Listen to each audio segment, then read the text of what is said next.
in collaboration with MEA and in institutional partnership with CRF, the Chintan Research Foundation.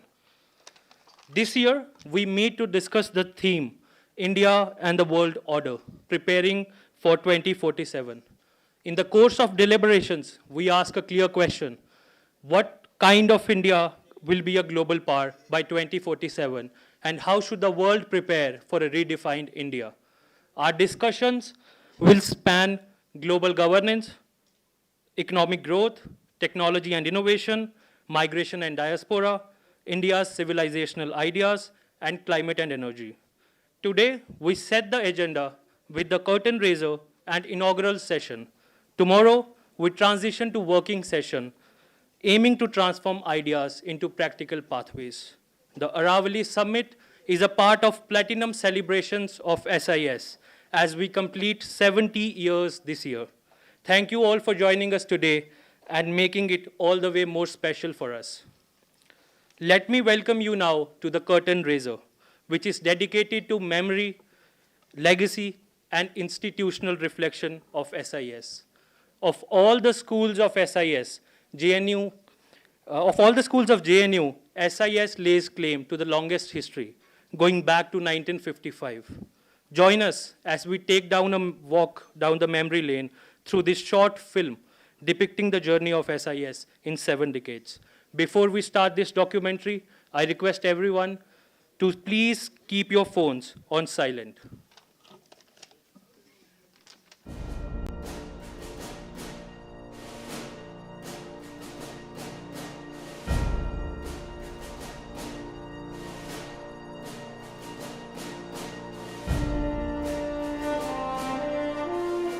In 1955, a young nation sought to define its voice in world affairs.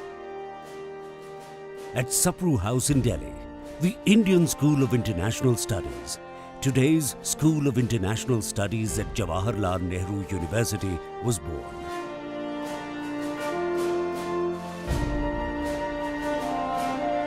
"70 years later, SIS stands as a beacon of scholarship, diplomacy, and intellectual leadership.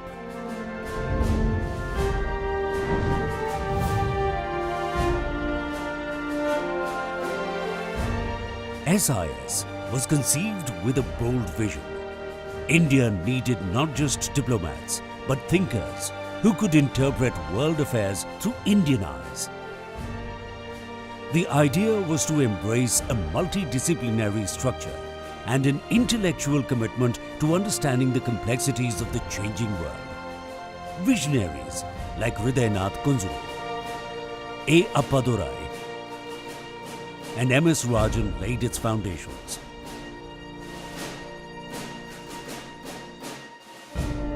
Its journal, International Studies, launched in 1959, became India's first scholarly platform in the field, and its seminars brought global intellectuals to Delhi.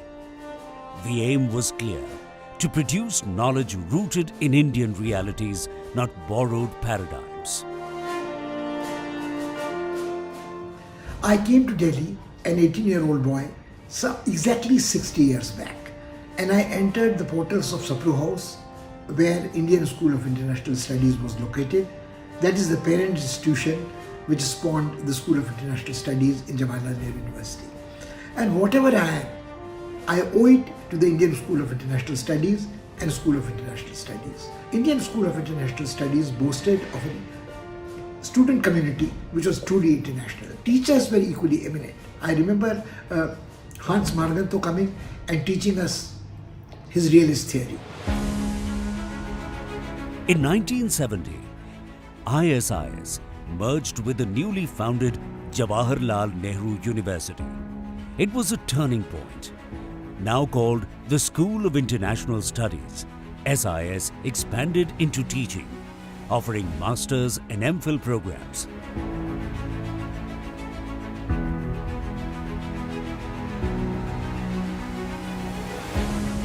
Centers dedicated to the study of regions ranging from South Asia, East Asia, and West Asia to the Americas, Africa, the Soviet Union, and Europe flourished.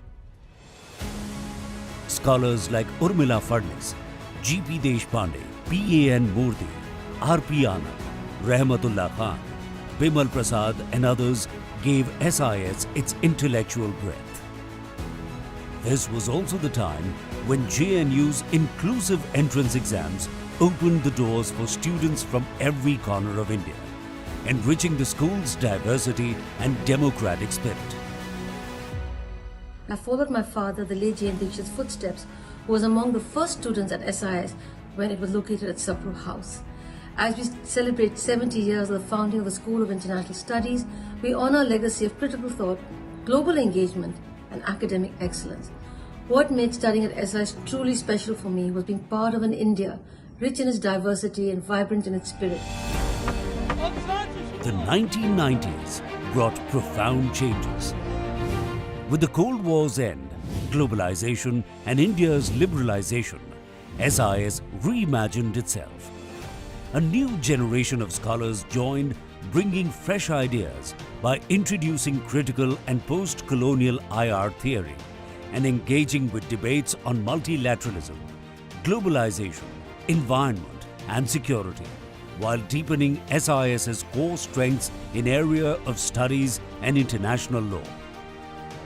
The launch of the MA in Economics World Economy bridged politics and economics for a globalizing India. Faculty played vital roles in shaping India's nuclear doctrine, WTO negotiations and track to diplomacy. SIS was not just observing history, it was part of it. In SIS classrooms, we have always sought to blend cutting-edge theory and innovative concepts with empirical insights from the field and policy-relevant analysis. Now, this admixture of theory and policy manifested itself quite powerfully in the years preceding the Shakti nuclear tests of 1998. In the 21st century, while rooted in its strengths in diplomacy, security studies and regional expertise, SIS has expanded into new frontiers. Environmental governance, technology, gender, peace and conflict resolution, geopolitics of climate change and regions like Indo-Pacific. SIS shaped the very grammar of an Indian imagination of world affairs. Drawing from the wisdom of the Arthashastra, guided by the quiet strength of ahimsa and dharma, and rooted in the enduring art of civilizational diplomacy. Alumni like Subramaniam Jaishankar, Nirmala Sitharaman, Amitav Acharya, Santi Shri Dhulipudi Pandit carry the school's influence into diplomacy, government and global academia. I'm truly delighted to be back in JNU and very privileged to be invited to deliver the Professor Hridayanath Kundru Memorial Lecture. As you all know, he was the founder of the Indian Council of World Affairs, that is now closely associated with the Ministry of External Affairs, and where certainly students of my generation of JNU spent a lot of our time. He was also responsible for starting the Indian School of International Studies that became SIS in JNU, where I did my MPhil and PhD. Memories are very fresh. JNU has its own imprint in our minds and the way it evolves a person. So let me pay my tributes and respects to the institution from where I've really learnt a lot. Not only as a Vice Chancellor at this very important time in the history of the school, which is one of its kind, not only in Asia, but in the world. I was also a student in the CPOD division from 1985 to 90. It was the school that groomed me to become the first woman Vice Chancellor of this very university, which I never thought I would. And this school is the topmost in Asia as well as been getting JNU excellent ranks. And the levels, different centers and area studies is phenomenal, and the students that it's produced as well as the faculty are of tremendous international repute.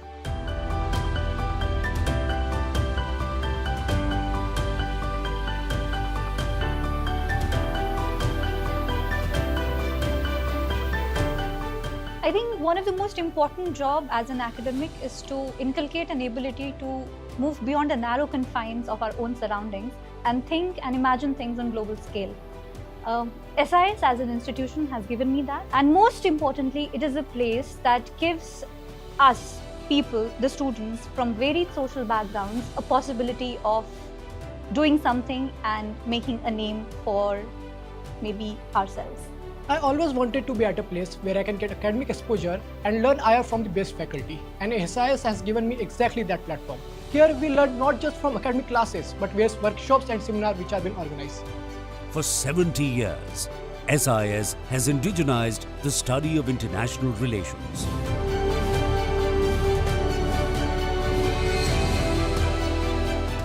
Long before global IR became a buzzword, its scholars questioned Eurocentric theories and built frameworks from Indian traditions.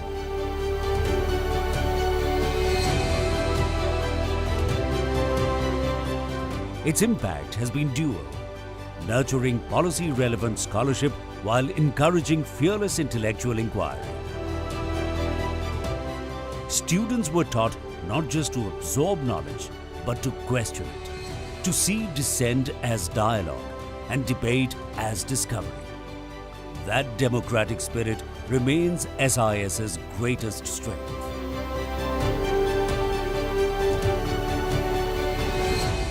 Die School of International Studies der JNU ist weltweit für ihre kritischen Ansätze und Theorien bekannt, die in Europa, aber auch in Deutschland in den Studiengängen oftmals viel zu kurz kommen.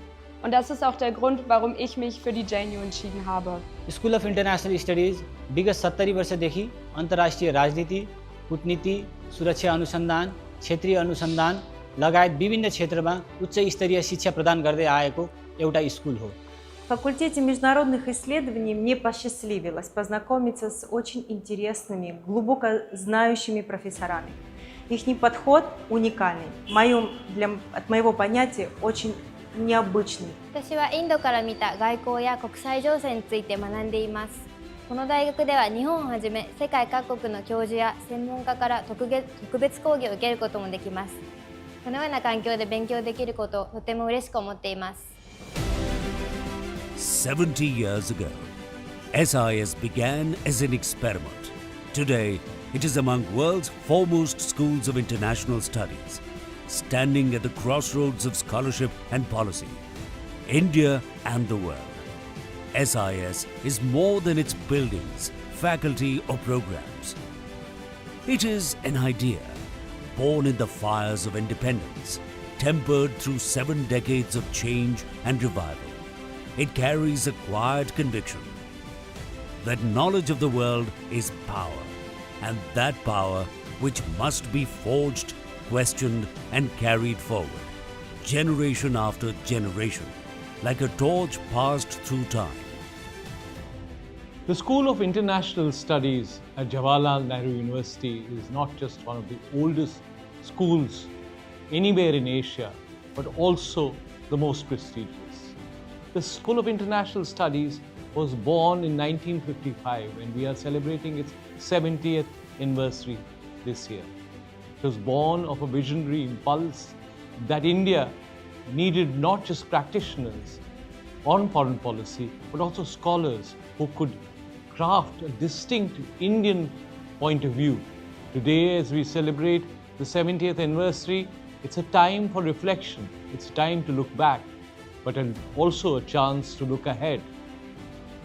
I believe that SIS, if it performs the role of a critical, plural institution with a sense of its own purpose, it can count in the next 70 years to be as relevant and to be as intellectually meaningful as the last 7.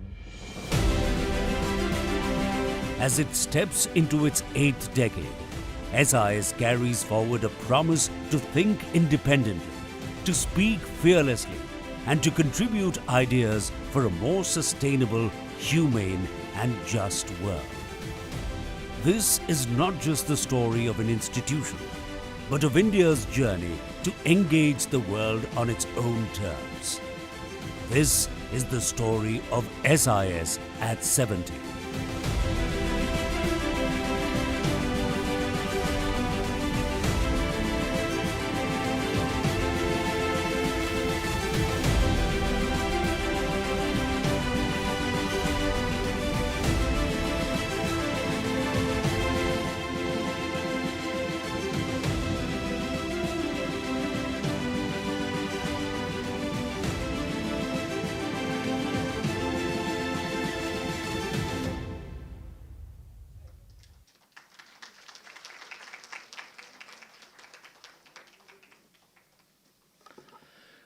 Apart from chronicling the institutional history of SIS, this short film represents, for a young generation like myself, a sense of legacy.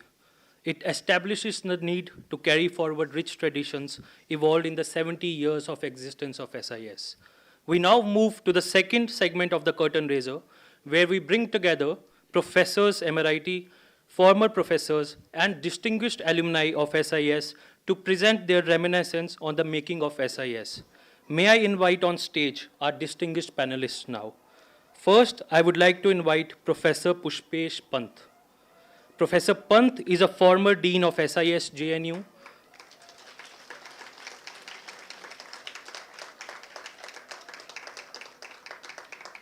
Professor Pant is a former dean of JNU SIS, where he spent almost 5 decades, first as a student of Indian School of International Studies and then as a teacher at SIS.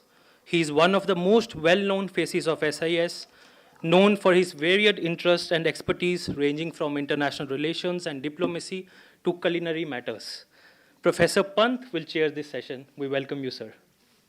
Next, I would like to call upon stage Professor S.D. Muni.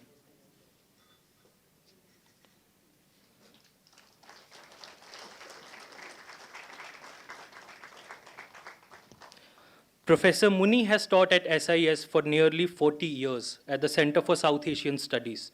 He is Professor Emeritus at SIS and continues to actively engage in the school's activities. Just a few weeks ago, he spoke on the current political turmoil in Nepal in a seminar organized by Center for South Asian Studies.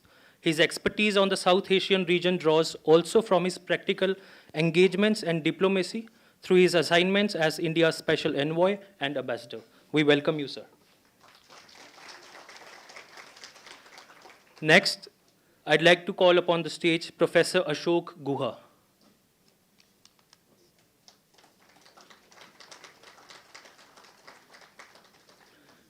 Professor Guha has taught international trade and diplomacy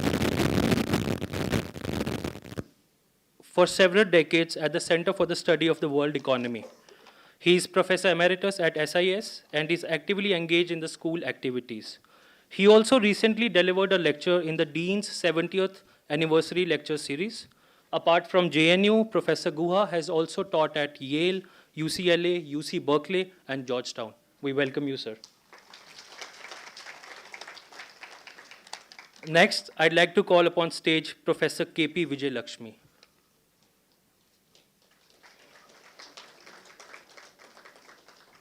She's an expert in US studies and taught for several decades at the Center for the Study of the Americas. She is currently the head of the Department of Geopolitics and International Relations at the Manipal Academy of Higher Education, Manipal. We welcome you, ma'am. Next, I'd like to call upon stage Professor Tej Pratap Singh.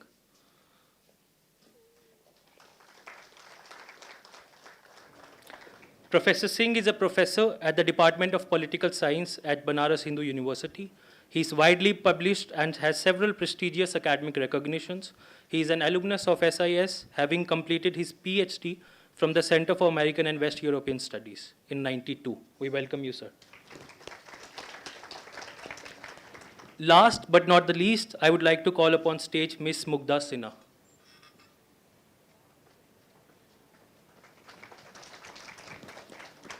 She is a 1999 batch IAS officer of the Rajasthan cadre, who is currently the Managing Director of the Indian Tourism Development Corporation of the Ministry of Tourism. She is Additional Secretary and has served in the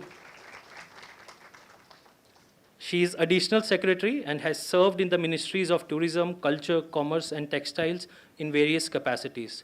She is an SIS alumna, having completed her MPhil in Diplomatic Studies in 1999. We welcome you, ma'am. Now I would request the panel to please take their seats.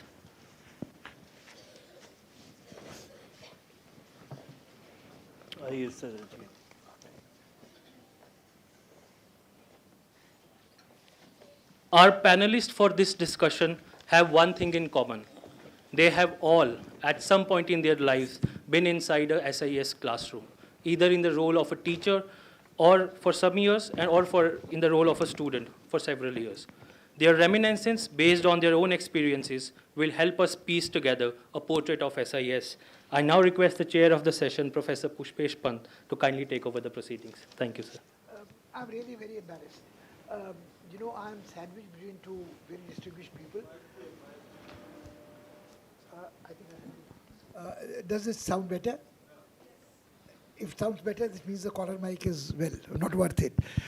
What embarrasses me is that I'm sitting next to Professor Guha, and my mind goes back to 1965.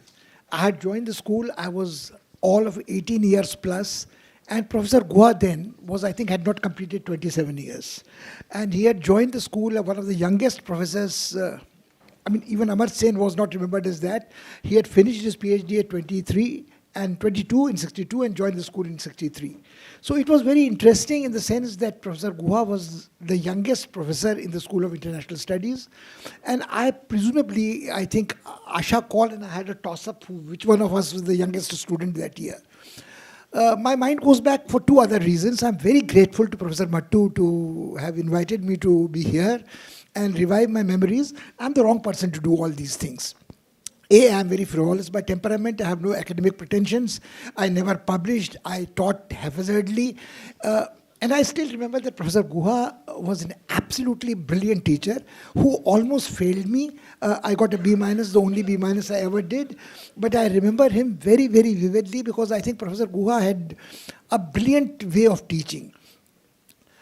There were two contrasts. There was another gentleman, Professor Sondhi was there the same year, who had come 1 year earlier than Professor Guha, resigned from Foreign Service. He was non-stop, staccato fire at you. Classes went to 3 hours, 4 hours, an evangelical mission to convert you to, not to Shakti then, but to power and cybernetics and so on. And Professor Guha would have great eloquent pauses between his perfectly chiseled sentences. So you had to follow him carefully, and ultimately everything made great sense. And there was not one word superfluous, but he's sitting next to me, so I also remember him that he was one of those very student-friendly professors when it was not fashionable to be so, especially in School of International Studies. I remember that once or twice when we were staying in Gomti Guest House, he allowed me the pleasure of offering him a Wills filter, and I think he's gotten out of the dirty habit by now, I think, because I have given that up. But what makes it embarrassing for me is this, that when it's called the curtain raiser. Now, what is a curtain raiser? I started with the year 65, and it was, interestingly, the first decade of school had been completed. But there was no celebration. It was almost a time of mourning, because 1962, the memories of the debacle with China were there, the tensions with Pakistan were high, and of course, money was in short supply. Now, how this magician has done this, I don't know, but he has a great gift of mobilizing corporate money, government money, and putting it to excellent use. So I remember the Nalwa Hall in Jammu where he was there. But the interesting part is this, that there was no celebration for the first anniversary, the first decade. There was none at all. So it came back to me that when the film was going on, that look what a long way we have come. And some points were touched in the thing. And I think one remembers Professor Anand. Professor Anand was again a person bubbling with infectious enthusiasm. And he's the one who was full of his 2 big fat volumes of a Yale LLD. And he was talking about the Afro-Asian approach to international law. And I think Professor Khan was with him. And these two were doing things which made life very exciting at the School of International Studies. And when he was introducing me, he said that I have spent 5 decades of my life in SIS. Actually, it is 6. I think Professor Guha and I are Professor Guha is longer. He joined in 62. He is still around, hopefully for many more years. And I joined in 65, and I wish the same for myself. So is about 6 decades and so. So I think it was a great, exciting place to be in. But we had problems. We were in SIS then, forgive me for saying so, curtain raisers are 2 things. What are they? They are supposed to whet your appetite before the fun and games actually begin. And for me, the curtain was raised in 65. And I was looking at the wide world, what was going to happen to me here about. The curtain raiser could provide you a background to what is going to happen, come forward. And to me, the thing is that it is somewhere between an overture and a prologue and an alap, if you allow the musical diversions. So overture is an independent piece all by itself. Prologue is something a little more integrated with what is going to follow. And alap is, of course, a rambling nonsense of a person who improvises as he goes along. So temperamentally, I am inclined to the alap school of thought. So you are warned. I will not take too much time. I believe there is going to be a very substantial piece. I told Viji that when she has the structured presentation, she can take 2 of my minutes. So that's all right. But what I wanted to say, the last thing I wanted to say before I shut up, of course, I don't do actually ever shut up, that we stayed in SIS Sapru House in the pre-Copernican revolution place. Everybody in Sapru House thought that they were the earth and the sun revolved around them. And all the suns revolved around them. And even such brilliant stellar artists like from Rajasthan did come to School of International Studies because School of International Studies was the place to be in. But things passed, Copernican revolution did come, we did join JNU, and I think that was a great thing. Because till we joined the JNU, our pretensions of interdisciplinary research were pretty sad, I mean, if I may say so. We were very compartmentalized, there was very hierarchical system. We were discussing whether it was American studies or American and West European studies. Professor Guha, of course, was the Reserve Bank chair of international trade. And it was exciting because when I just joined, I was said, Professor Guha is going as a delegate to UNCTAD 2, sir, if I'm not missing it right. He was an Indian delegate at the UNCTAD 2, which had taken place then. And it was exciting for us that there was Morgenthau teaching us, and one of our teachers was joining the UNCTAD. Now I see faces here, I mean, half the IFS list probably would be SIS one time or the other. You Vice Chancellors, you had a quick glimpse, there were 12 at one time and more, the count was going on.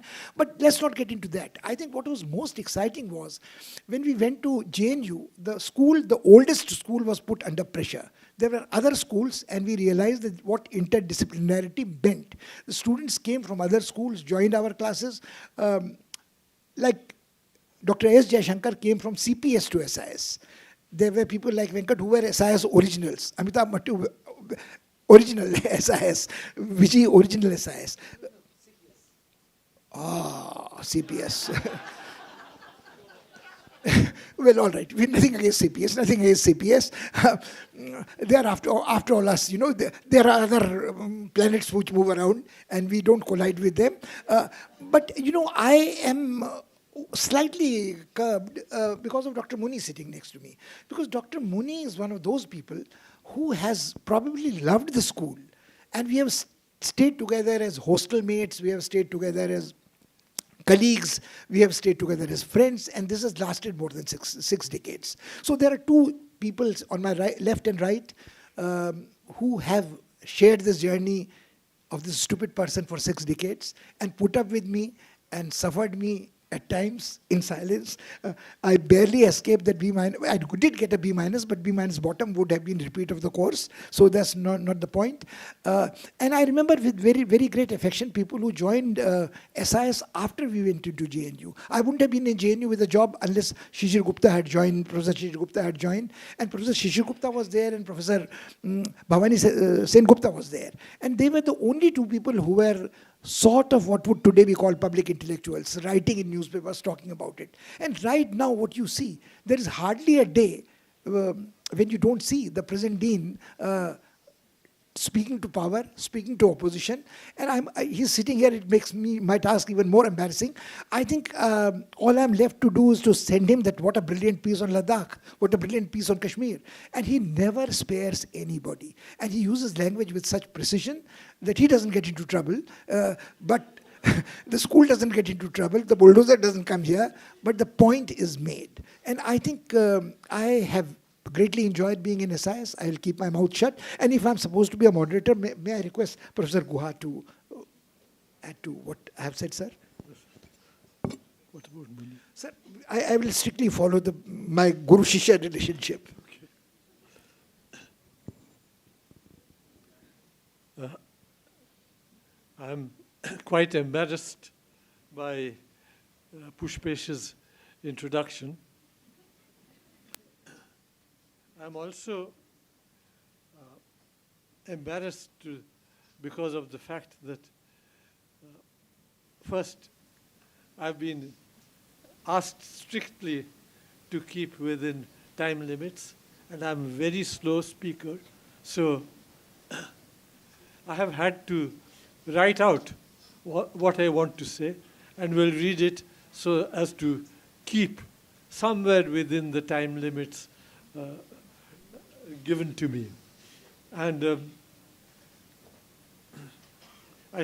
third reason why I'm a bit embarrassed is because what I'll say will be of a very different kind from what you might expect in a session like this. You'll get to know as we go along.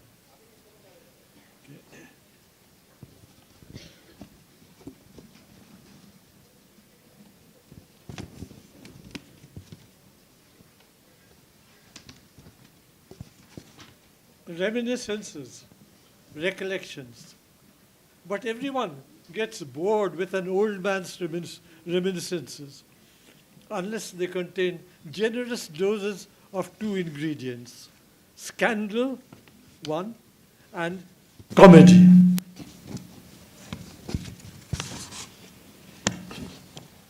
I have been at JNU since its foundation. So I have a whole Pandora's box of scandals. But in honor of this august occasion, I shall keep this box tightly closed, having selected 7 of the least scandalous little stories to tell you today. I hope, despite this sanitization, I should say, I hope this bit of comedy that remains will relieve your boredom. Okay. The first of my stories is the mystery of the missing plugs and the Iyengar obsession, starring our first Vice-Chancellor. G. Parthasarathi was a leg spin bowler of some note in the 1930s, and the son of Gopalaswamy Iyengar, a long-time Nehru confidant and our first permanent representative at the UN. These two facts hold the key to his career, but I shall bypass them to focus only on his personality. Personally, GP was an amiable, imperturbable, Buddha-like character who enjoyed telling me about how he foxed Mushtaq Ali with a googly. He was not a communist, but like all Nehru family acolytes, a fellow traveler with a deep love for all things Soviet. I asked him once why the sinks at JNU do not have plugs. It transpired that this was part of JNU's ideology. The Soviets are so clean, he told me, that they always wash in running water. The answer stayed in mind when I spent some time in the Soviet Union more than a decade later. Sure enough, I observed the same phenomenon there, and I asked the same question. The answer, however, was very different. Every time we put in a plug, said my hosts, it vanishes. It gets stolen. GP was offering a Tamil Brahmin's interpretation of a phenomenon that was universal in the socialist world. After all, Iyengars are supposed to bathe 5 times a day. It is natural for one of them to assume that those whom he adores should share their obsessions. Not all of GP's addictions to socialism were as that innocuous. And that is our second story, the Bulgarian adventure.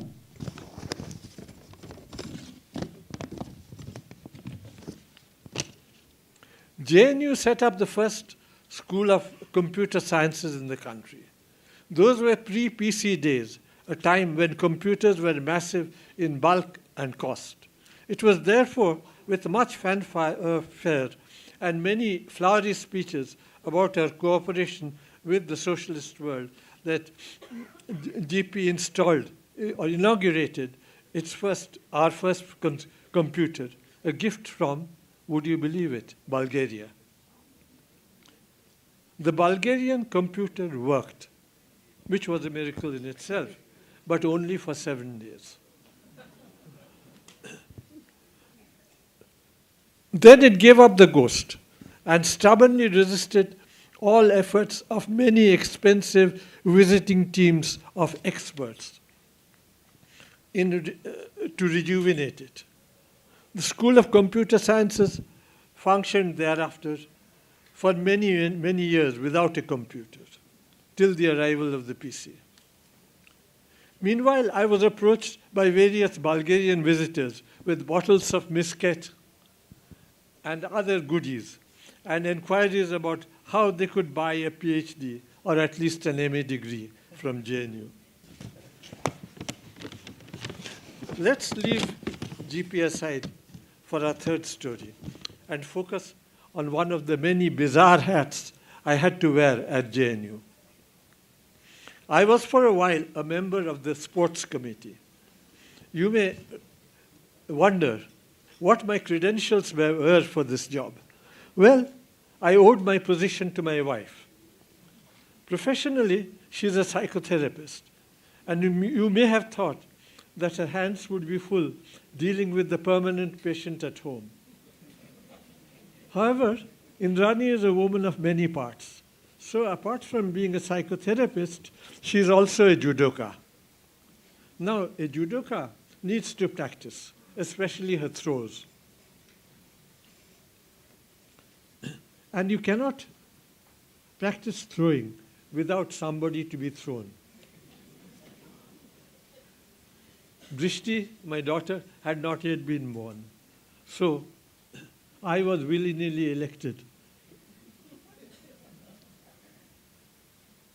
In order to survive, I had to learn how to fall without getting hurt. It was because of this highly specialized skill that I was appointed to the Games Committee. My first assignment there, however, had to do with the JNU cricket team.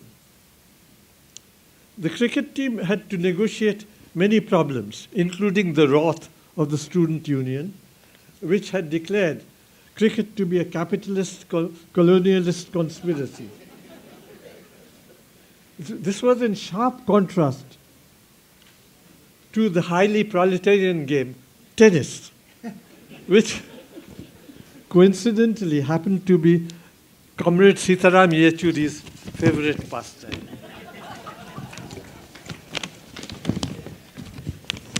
Having emerged triumphant from this ideological firestorm, the cricketers felt sufficiently emboldened to enter the inter-varsity championship for what was called the Ruhinton Baria Trophy.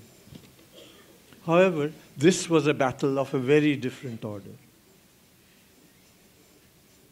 In the first round, JNU came up against Guru Nanak Dev University, the happy hunting ground of Surinder and Mohinder Ramannath. There were students there at the time. At Amritsar, JNU managed a grand total of 15 runs, of which 5 were extras.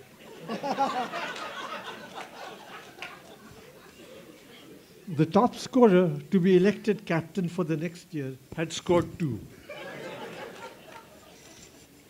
The cricket team never recovered. It was far too demoralized to survive.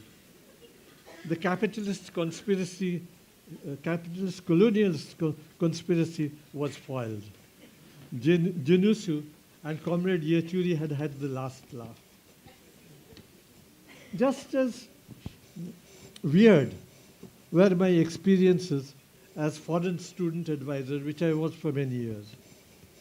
Those days, Berkeley had a program for sending an American student to spend a year or 2 at JNU. And it fell to the foreign student advisor to look after him, or more usually, her. The first such student, a girl named Joy, was always in and out of our house, accompanying us on family picnics and the like. She was always famished because she couldn't stomach the hostel food. And so she gobbled up every morsel that we fed her. One day she asked my advice about a dilemma she was facing. 4 guys, it seemed, wanted to marry her. An American Jewish biochemist, an Arab Muslim sheikh, a Gujarati Hindu entrepreneur, and a handsome Sikh taxi driver. I had already heard about the last from the rector. He had received a complaint from a bunch of other jealous taxi drivers about Joy's selective goings-on with her particular inamorata. The rector wanted me to put a stop to this. I refused, saying, who was I to intervene in an affair between 2 consenting adults? And now, confronted by this request for marital advice, I hemmed, hawed, and laughed it off, or thought I had, telling her jokingly to marry the taxi driver. Joy disappeared for several weeks after this. When I next ran into her and asked what she had been up to, she asked in tones of deep embarrassment, haven't you heard? I hazarded a guess. You married the taxi driver. That, it turned out, was precisely what she had done.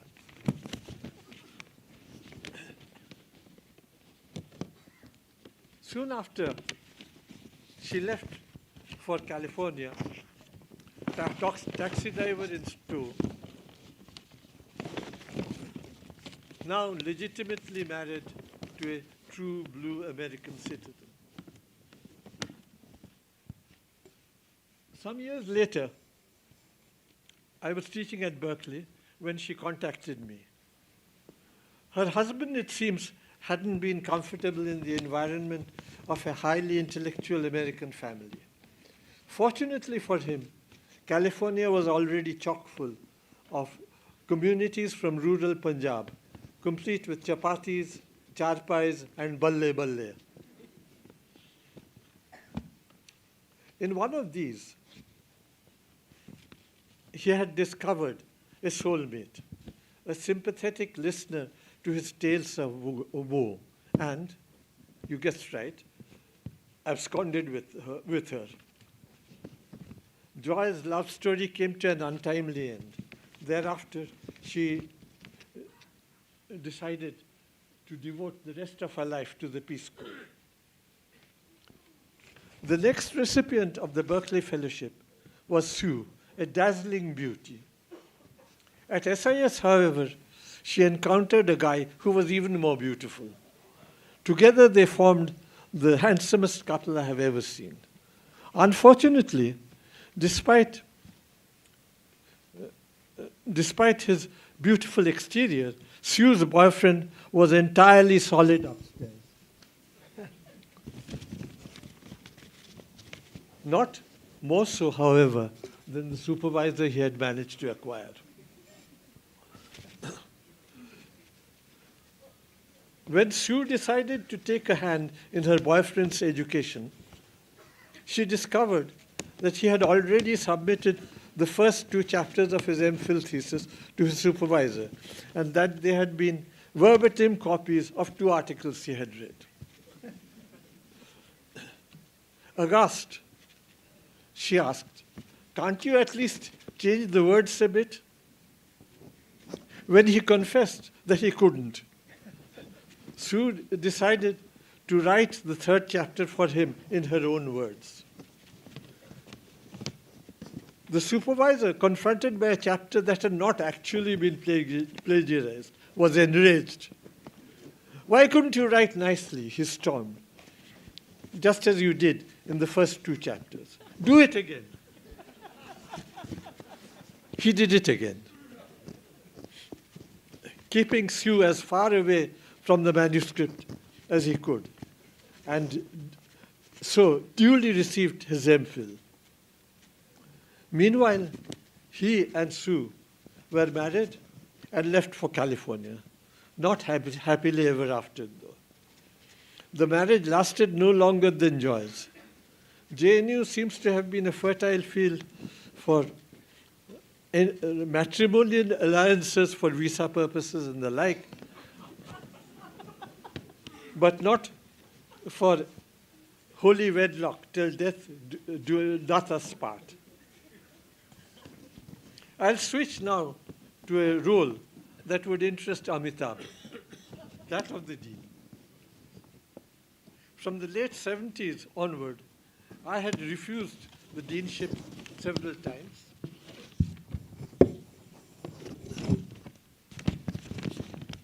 So, when the VC made the usual request, I trotted out my usual refusal. But this VC had an ace up his sleeve. And this trick I shall describe as the Nigerian intervention. "If you refuse," he said, "the only option I will have is Professor X. As you know, he comes to office daily at 4:30 in the evening, only half recovered from his drinking bout of the previous night. And of course, you know what happened last month. I did indeed. The previous month, SIS had been visited by a very large and very loud-voiced Nigerian woman who created a high decibel hullabaloo in the corridors about how X had seduced her with an offer of marriage, which she was now refusing to honor. Given the instability of the Rao minority government and the political unpopularity of JNU, asked the Vice-Chancellor, did I think that the university, and in particular SIS, could survive another major scandal? The VC's point was irrefutable, and I found myself dragooned into accepting a position that I had long dreaded. The Vice-Chancellor was Yogendra Alag, a good leftist of the CPI variety, but also a hard-headed pragmatist. He knew I would be troublesome, but figured I would be useful in navigating the tricky political currents of the Narasimha Rao reform era as a scapegoat for the unpopular decisions he would have to take. Such a situation soon presented itself, one that we may call the Advani donation. The government had been for a while pressing the universities to find external sources of funding. This was meant essentially to encourage universities to tap industry for support for scientific research that might be useful to it. The left, however, was horrified. It conjured up paranoid visions of a takeover by capitalists who, it believed, were eager to pour vast sums of money into JNU to subvert its ideals. Alag decided to toss the hot potato to a 3-member committee with me as chairman and Anjan Mukherjee of CSP and scientists as other members. We produced precisely the kind of report, recommendation that Alag wanted and could blame us for. We suggested that any external offer of funds should be gratefully accepted, provided it was unconditional and vetted and approved by the statutory bodies of the university. This provoked an uproar. What if L.K. Advani, who in the wake of the Babri Masjid demolition was regarded as the very personification of the devil, were to make a donation to JNU?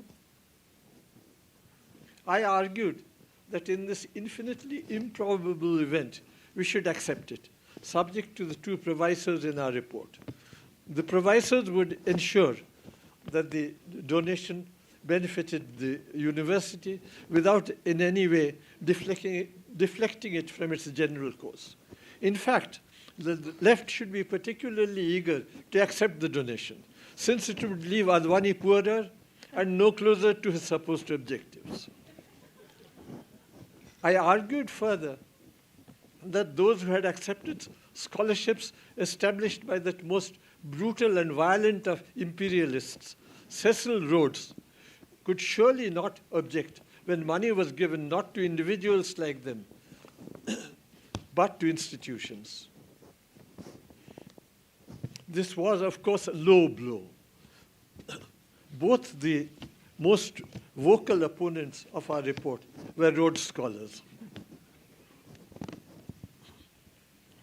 However, it served its purpose. The report was accepted without much ado, though the Advani, the feared Advani donation never materialized. However, the Students' Union was very, very unhappy.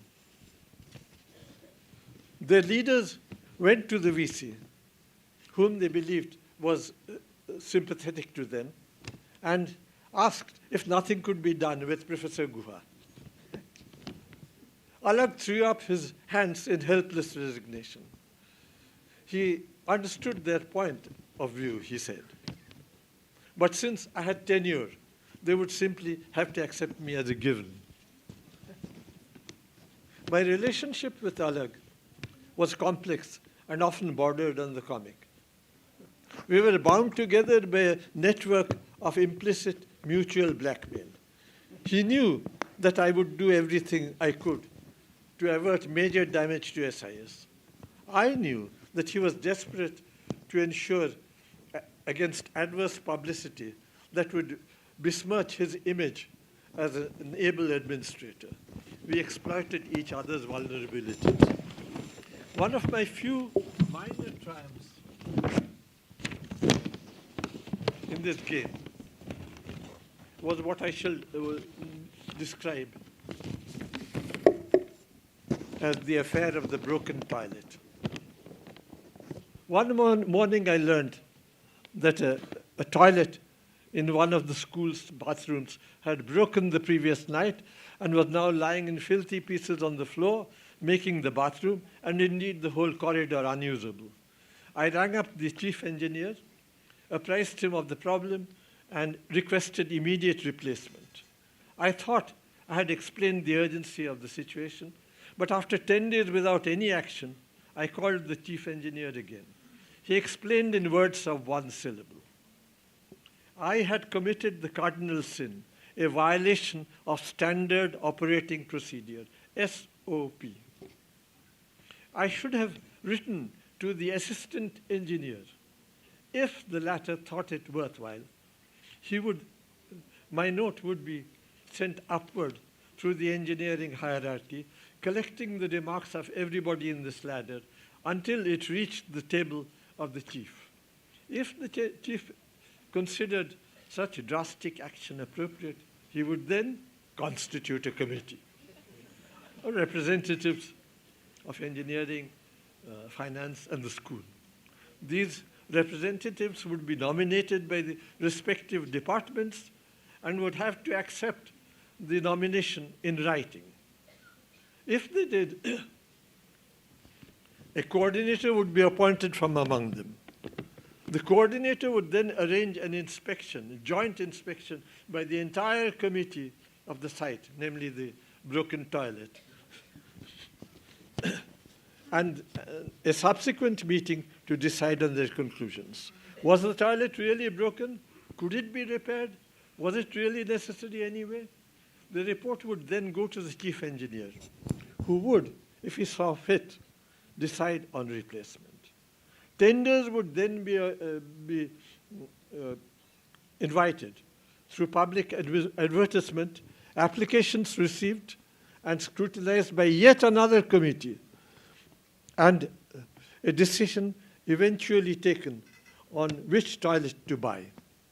Thereafter, the whole process of ordering and installation could begin, possibly 6 months or a year after the toilet had broken. Meanwhile, the summer breezes could continue to waft the fragrances from the bathroom through the corridors of SIS.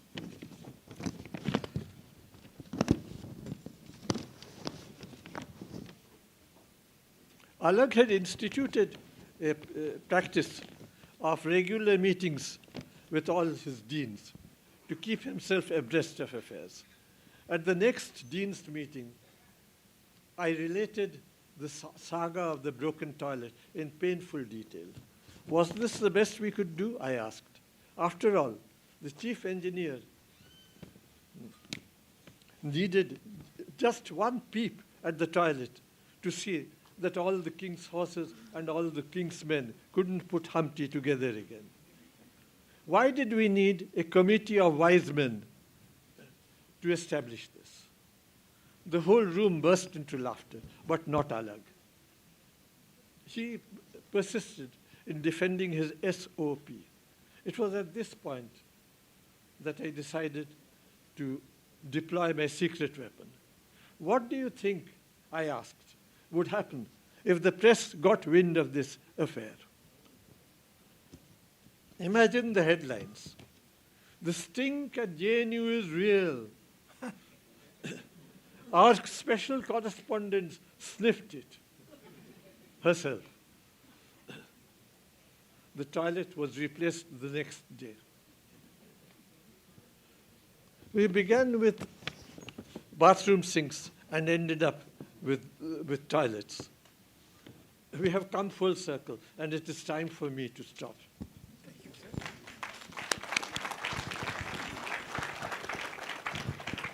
May I request Dr. Moni to move out of the toilet and speak up?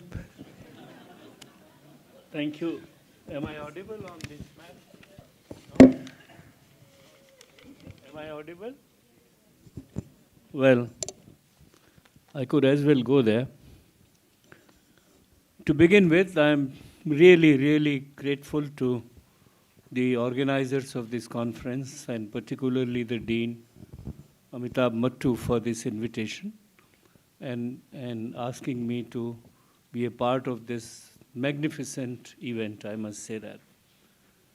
I have deeply entrenched nostalgia about SIS and ISIS. I was never a student of SIS, and I am not embarrassed talking to you.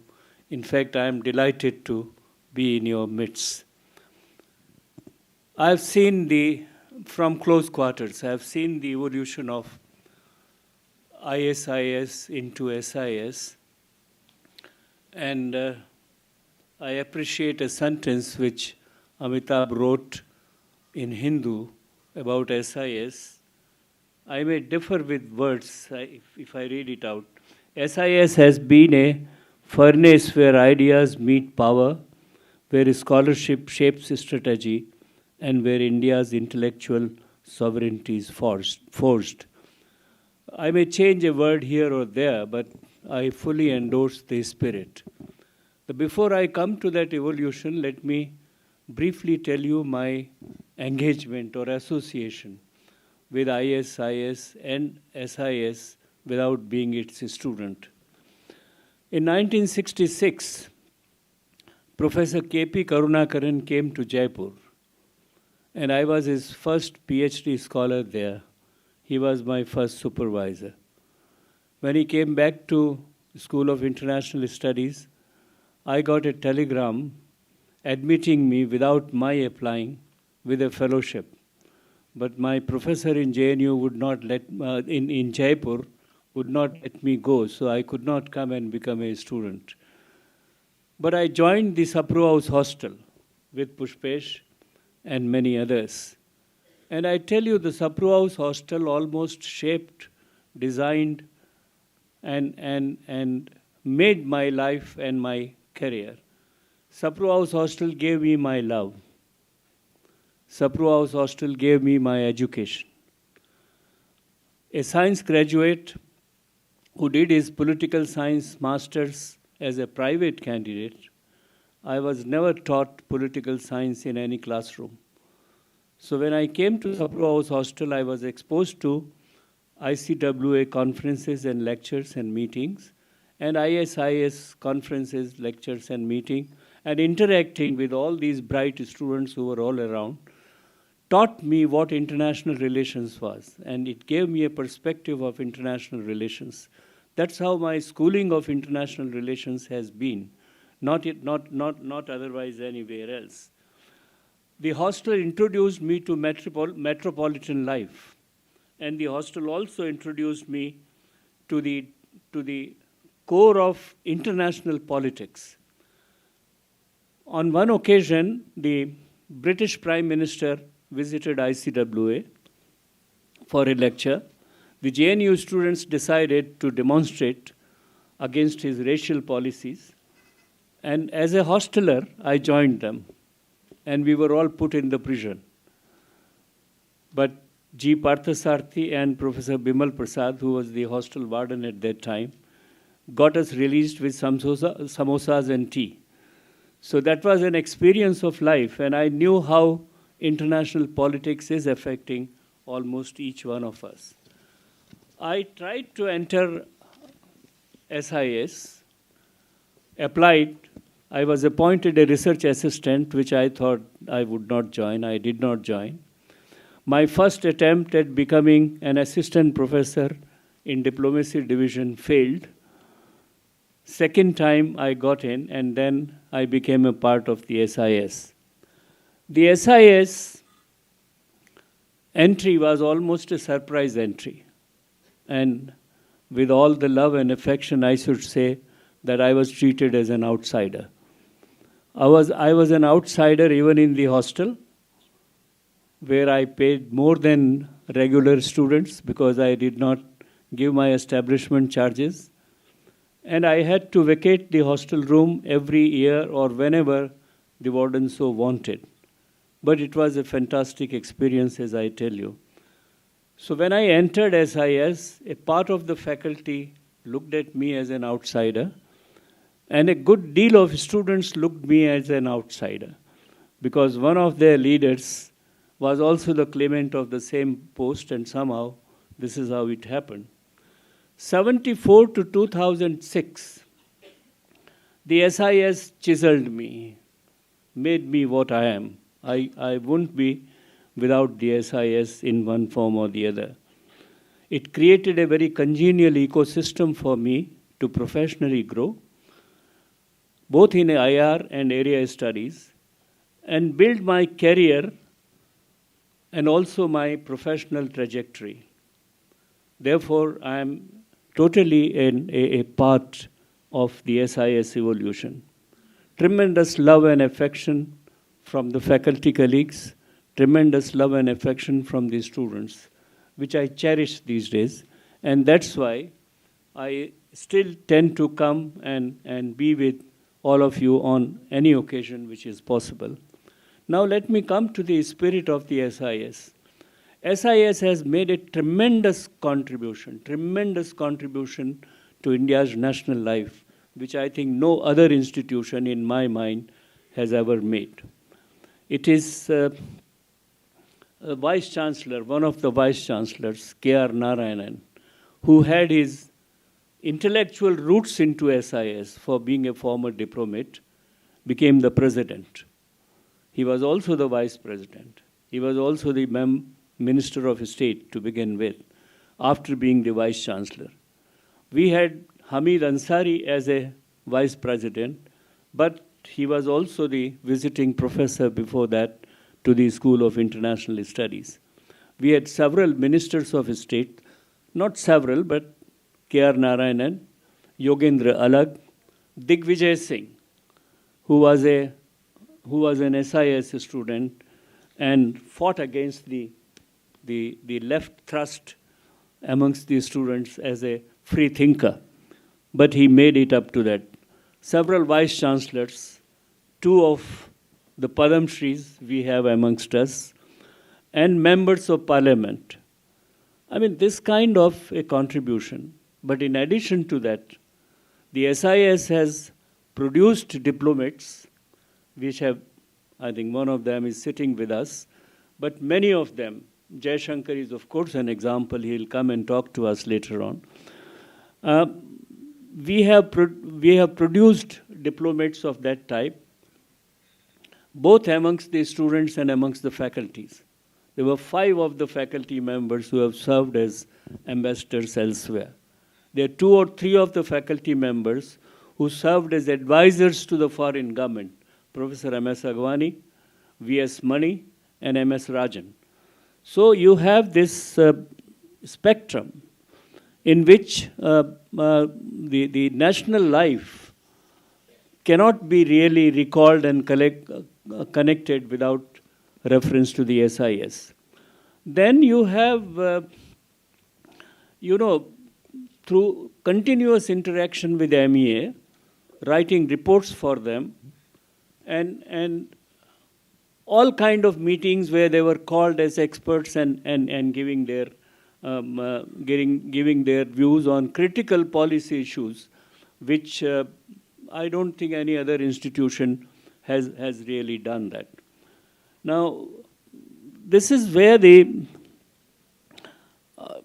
I feel bad, because the SIS faculty and the SIS students, and particularly today, are so hugely deprived of the kind of support which builds an academic.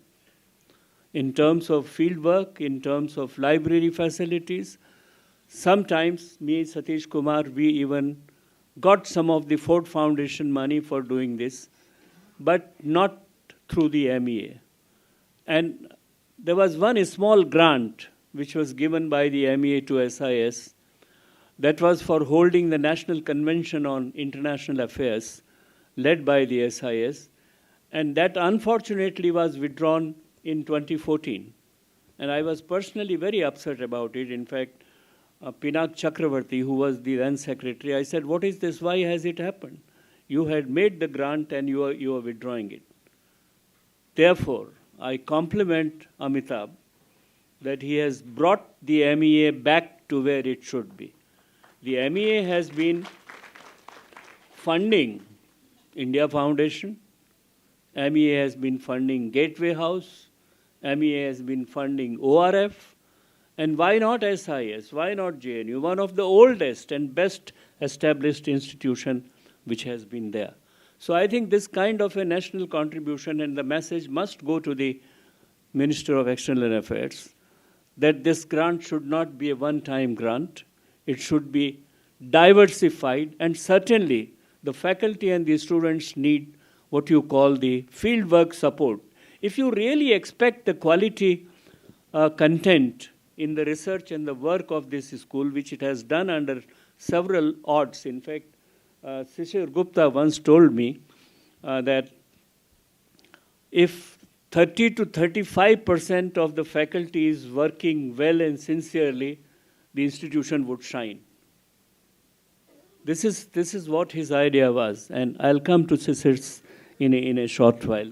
So this is how I would appeal to Amitabh, if this can be whispered to the powers that be, that what they had done earlier was a wrong, I don't know if it was politicized decision or otherwise, but it should not be repeated. And there must be a commitment to SIS that this much of the support will come from the government of. Now, if the government is looking for conformists, then they are doing disservice to themselves. In my idea, the School of International Studies or anybody which is an academic institution has got to be non-conformist and objective. You know, there is a couplet by Kabir, Nindak nire rakhiye angan kuti chhabaye, bin pani sabun bina nirmal kare subaye. You must have a critic around who would tell you where have you gone wrong and how can you correct that. And if you don't prefer that critic, you are doing harm to yourself. Therefore, academic institutions must objectively, dispassionately, without emotions being involved, must say what the policy is, how the policy could be, and what it could be. So I think this is one aspect of SIS which I want to underline. One or two small points, Pushpesh. I know you are running. I got to sleep. No, I thought you no, your time schedule has got to be respected. I have seen two struggles within SIS. One is a huge debate on theory, and the other is a huge debate on area studies. In theory, the ISIS started mostly with it had its roots into the ICWA movement. The whole idea was to create international relations which is not colonial. And it was on this basis that ICWA was established. And it was this basis on which ISIS was famed. So the earlier studies you will find are largely historical, analytical, avoiding many of the Western theories which were seen in a different perspective. And wonderful studies were done. Sisir Gupta's India-Pakistan study, I saw it on the screen here. Rahmatullah Khan's Kashmir study on international law. Appadurai and M.S. Rajan did wonderful studies on India's foreign policy.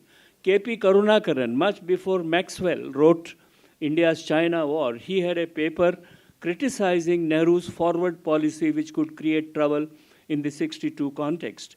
And his paper was criticized and what you call quite, severely attacked in the parliament. But this was the kind of the quality which really came up.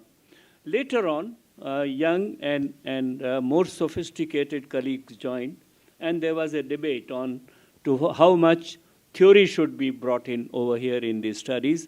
And this debate between theories, mostly Western theories, of international relations and their adoption in the school. And we had a debate. We had a debate also on the strategic culture of India. And these were the... So on theoretical parameters, we have had a debate, and we have grown out of it. We have evolved out of it. Similarly, on area studies, to begin with, a lot of area studies was influenced by the Cold War. And area studies concept came as that. We started following the names and caricatures of what the Westerns thought we should be doing it. I'm sorry to say that still we have not been able to purge ourselves purely, completely from that notion, but there is a greater consciousness of what we should look at the area studies in that respect. I had a chance of being in one of the committees of reorganizing a school, and therefore I have that experience. Details on some other occasions. And the last point is about the recruitment of faculty and the admission of the students. And here again, I may not be very pleasant when I feel, and as an outsider, I felt that there was more of an inbreeding in the school than people coming from outside. It's inevitable, and I understand it, and I stand by that, because there are no other institutions which are teaching international relations and expertise in area studies in a manner which is available in SIS. So when it comes to choosing the right people, You cannot but have to depend upon the products of this institution. There is no doubt about that. But still, I think there is a scope to revisit this concept. And amongst the students, I have seen, unfortunately, many times the kind of criteria which was laid down in order to have more of a national flavor and national composition in the students. When we sat down for the interviews, we had certain biases, we had certain preferences. I don't want to spell them out, but I think those preferences have got to be shed off. So if the school has to build, my submission would be that broaden the parameters, both on terms of faculty, and stick to the JNU norms so far as admissions are concerned. Having said that, it's a tremendous institution, it's a great institution, no parallel, not only in Asia, I don't see much elsewhere. Earlier there was an idea that we should have a Kennedy School of Diplomacy, but forget about that. I think we are wonderful as an Indian School of International Studies. We should remain Indian School of International Studies and somehow craft our perspectives which are rooted deeply into our national ethos and culture. Thank you very much. Thank you, Dr. Muni. That's a brilliant keynote address. I think it's more than a curtain raiser. It is almost a keynote address. I just wanted to make two small points. A point has been made about incestuous inbreeding in the school. I don't think that's quite true. Who calls himself an outsider is the professor emeritus here. A person who was an insider had to look for a job in Delhi University, did not get ever a job in the parent department, and despite my supervisor being very fond of me, I had to had a backdoor entry when Shishir Gupta came, and I got a job which was meant for somebody else. So I think that's something. And I have no doubt in my mind that there has been inbreeding, but there has been in certain departments. This is not the occasion to get into that. I will take a liberty. I've been given a chit that we are running out of time. So I couldn't do that to Professor Guha. I couldn't do that to Professor Muni. He took the hint in any case. She is waiting, and I'll give you the slog overs towards the end, where the time limit will be less, but the run rate would have to be higher.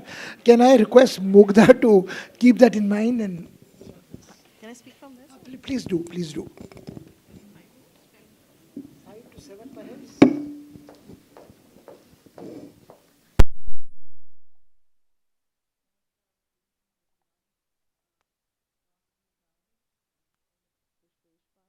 Ashok Guha, Dr. Muni, Madam Professor Vijay Lakshmi ji, Professor Tejpal. I am indeed very indebted to the Dean, Professor Amitabh Mattu ji, for giving me this great honor of being able to share in the 70th year anniversary celebrations of the School of International Studies as its alumni.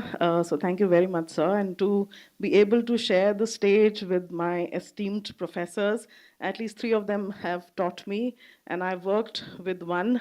And Tejpal ji happens to be my senior, and I know a couple of faces here, so I'm really very, very grateful. It feels nice because this is a good kind of a homecoming. Though I've always been coming here because I have a magnet in the form of a very dear friend, classmate, and Professor Rajan, who in the government parlance is like the buck stops here or the one-stop shop for all things JNU for all of his batchmates. So it's nice to be here amongst faculty and students. You know, I am almost double the age at which I left JNU in 1999 to enter the portals of the LBSNA for my training. I keep saying at the cost of repetition that I came from LSR in a skirt and left in a sari from student to an officer from JNU. And I was here at a very, very critical time. And today, as I speak, you know, I'm reminded of that a little story from the Mundaka Upanishad, which talks about these 2 birds, no? This one bird sitting and eating the bit of fruit and the other bird observing it. And at this point in time, I think I'm both, by hindsight, a participant, also and a witness. So it's kind of my own memoir of being in those 4 years in JNU, 3 in the hostel in Ganga, and then 1, of course, I had to really do serious preparations. And in the 1.5 month post, the result was declared on 23rd of May, 1999. And the submission deadline for the MPhil thesis was 2nd of July. So between those two bookends, I actually wrote my dissertation and managed to get an A grade. So I'm very, very happy about that. But I think what JNU, while SIS might have been the epicenter of all things that we did here, but I think it was the larger ecosystem of JNU, which really gave me those very, very important values. Knowledge, of course, was always there because we had such fabulous, professors. I never knew that Professor Ashok Guha was not poached by the neighboring school of languages for his impeccable storytelling skills. So it's really, really interesting how that did not happen. And he in fact, our class began with his, very dry economic class. And we were very scared because he was a disciplinarian. He was very punctual. He came right on time. And Dr. Pushpesh Pant was the dean at that point in time. And we were like really in awe of all the things that he did. There's also a little connection. And, I also find when I was listening to everybody, I also find that today I represent two institutions. I kind of look at SIS, which was established in 1959. I'm today the MD of ITDC, and Ashok Hotel, which is the jewel of the ITDC, was also established in 1955. And if you look at the trajectories of the two institutions that I represent here today, you find that, just like pretty much like SIS, which got subsumed in JNU, Ashoka also got subsumed in ITDC because ITDC was a later venture. It came about only in 1966. The ministry came about in 1967. So I'm just quite surprised that today, and October is also the month where, my work place is also celebrating 70 years, pretty much like SIS. So it is kind of I'm at the intersection of a lot of interesting things that are happening. But there are other intertwinings also that I realize which happen, and I just say these three things because I think these three years are very important in my life, in the life of India, in the life of SIS. And I will just say this and then probably give the mic to other people. In 1974, that's a very, very critical year because India had just celebrated 25 years of it being independent in many ways. And SIS had taken about 20 years to set up the first MA course, MA in politics with specialization in international relations, which is what I did in 1995, which is what I entered in 1995, and it took me also exactly 20 years. The same year, 1974 is the year when I was born, and 20 years later, the same time that it took SIS to come into being to do this MA course, it took me the same time to come back and take admission in that course. Very, very interesting. In 1997, when India was celebrating 50 years, I was transiting from having completed my MA and moving on to doing an MPhil. And that was the time because when I met one of my seniors here, who was a Professor Sanjay, and he reminded me of the fact, so I thought I should include that anecdote. That was the time when my sister, who was doing a BBA, she decided they were all minors, they were under 18, and they set up their first startup company called Midas Touch, and they were looking for somebody to be the CEO for the company's act formalities, and I was chosen because I was their sister, and a couple of friends decided, and that was the time that we sold these T-shirts in JNU, which had these very, very JNU-like feel about it. And a lot of people who are now professors, who were students at that point in time, became our guinea pigs for buying those 50 years celebratory souvenirs for the country. And that the slogan that it had, the T-shirt which the slogan it had was inspired pretty much by the ethos of JNU. It said, revolution in our blood, freedom in our souls. And I think if that is something that tagline from the T-shirt, it had a mashal at the back for those of you who still wore it after buying it, after obliging the startup. So I think that is at the heart and the core of what JNU has taught us. And revolution is not just about the revolution that happens, but revolution that happens in the cranial matter. And I think that is something that I learned. I also learned something very interesting because I became a tourist for Delhi, sitting in those 615, 620, those buses which took me all around Delhi. And I think that was probably the last time that actually I went circumambulating Delhi in buses like that, the university specials and the buses. So I think JNU, and I also fell off those buses many, many times when I was in JNU. SIS, I think gave me three things if I were to recall very crisply. One is the whole quest, the seeking for identity. I think the whole campus came around giving me that. The second, the feeling of belongingness. I think that was very, very important apart from the critical thinking. And I can even say today, because in 2022, when India was celebrating 75 years of its independence, the batch was celebrating 25 years, the Silver Jubilee. And I can tell you our batch has done exceptionally well. We have filmmakers, we have journalists, we have diplomats, we have career civil servants, we have academicians, we have professors. And the fact that we can come back to this safe space of having made not just scholarships, but also very, very deep bonds in friendships. I think that is something that I always will remember JNU in terms of the lasting legacy that has given me. Because ideas will transmit through people. Institutions are made from ideas, but institutions also make individuals like me and have left a very, very deep, lasting legacy.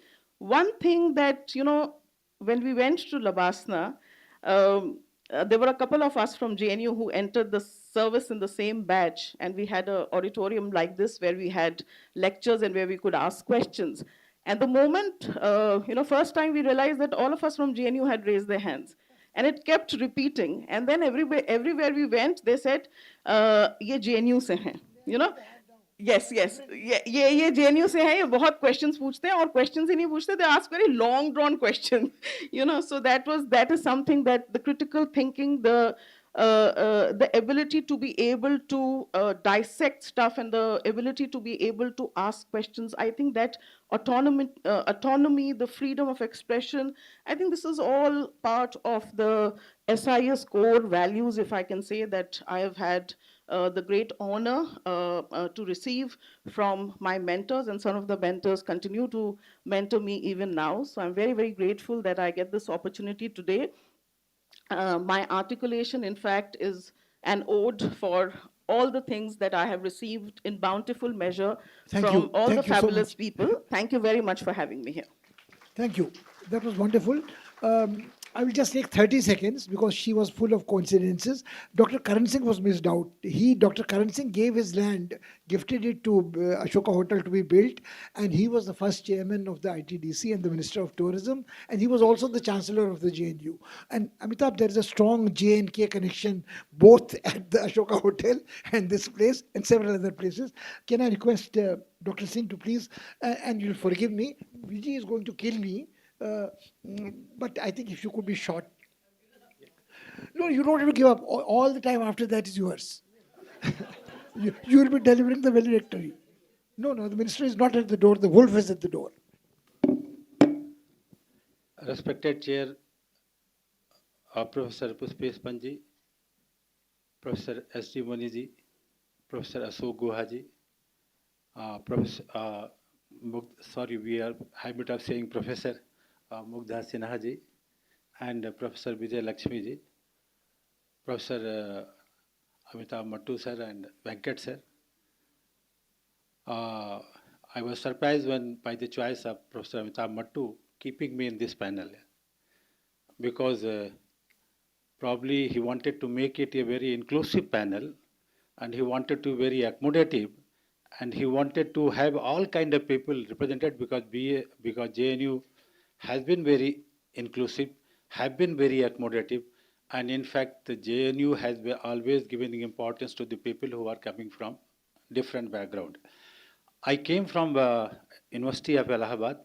Fortunately, the Vice Chancellor of University of Allahabad, Professor Rajan Harse, is also here. So in Allahabad, there's a different kind of culture here. So every senior is addressed as a sir over there, and the junior senior culture is very dominant in University of Allahabad. I think it is the case in the most of the universities. So with that mindset, I entered in JNU campus. So even some of them who were my batchmate, but since they have lost the hair, etc., I was in Purvanchal, and Professor Mattu and Venkat Sarabri was in Purvanchal only. So I used to call them, sir. Then first lesson I learned here that no everybody is equal here. No one is junior, no one is senior. Everybody is a JNU student. So don't call sir. Give up this culture of sir. Later on, being in JNU, we gave up this habit of addressing everyone sir. So this is the first step. And the second thing, I will start from Purvanchal, Brahmaputra, because it is a very different kind of life that was different from JNU. I will come to the JNU, but briefly, Brahmaputra hostel. And luckily, all those eminent people in Brahmaputra hostel, they were all from SIS. Mattu sir was one of them. Venkat sir is sitting over there. Even Gulshan Sachdeva, he was also in Purvanchal. Their faculty here. Saras Soni is also here. He was also in Purvanchal. Some of them who were well known, Taranjit Singh Sandhu Terry, because these people used to call him Terry, he was also in Purvanchal, SIS only. So all those big people who were well known, and even Harmeet Singh, he was well known at his time. And he was the person who never allowed any resolution to be passed without any objection, because he was the one person to dissent. He was always the dissenter. And we had the culture of having this lecture after the dinner. And Harmeet Singh was the one person, he was never allowed to ask the question, because his question used to be very lengthy and very tricky also. And if the speakers have some left leaning, so probably Harmeet Singh will not get the time to ask the questions here. So that thing was there. And then in my time, the Purvanchal expanded here. And now extension came up when I was resident of Brahmaputra hostel. And in Arvind Kumar, who is here, he was the resident of the extension. And Purvanchal was known for its very tranquil, calm and quiet atmosphere. And I think because of that, Mattu sir and Venkat sir must have chosen Purvanchal. But once the extension came over there, it became like any other hostel in noisy hostel. So probably by that time Mattu sir and Venkat sir has left, but I was there. So this is all about this thing. And then if I will not be talking about Kumaraswamy, then my story of Purvanchal will never be completed. In fact, after my MPhil interview, I got the 666 from the wrong side. Instead of going to medical, I reached Purvanchal hostel. So I was surprised because Purvanchal was a very deserted place. Even I was wondering where this bus is taking to me, and all of a sudden it came to a stop. So I got down there. Then I saw one person sitting over there waiting for the bus. I approached him, asked him, sir, what to do? I wanted to go medical and I have reached here by mistake this Purvanchal, what to do? He said, don't worry, take any bus. All the buses will take you there outside, because two buses were there, 666 and 615. I said, both buses will take over there. Later on, when I joined this university, I was given the Purvanchal hostel here.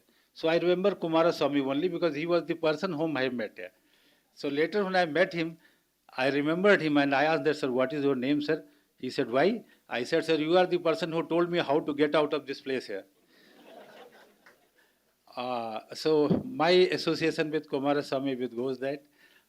So it was a very pleasant stay over there, and I still vividly remember my days spent in Purvanchal hostel, and very important people. N.R. Mohanty was there.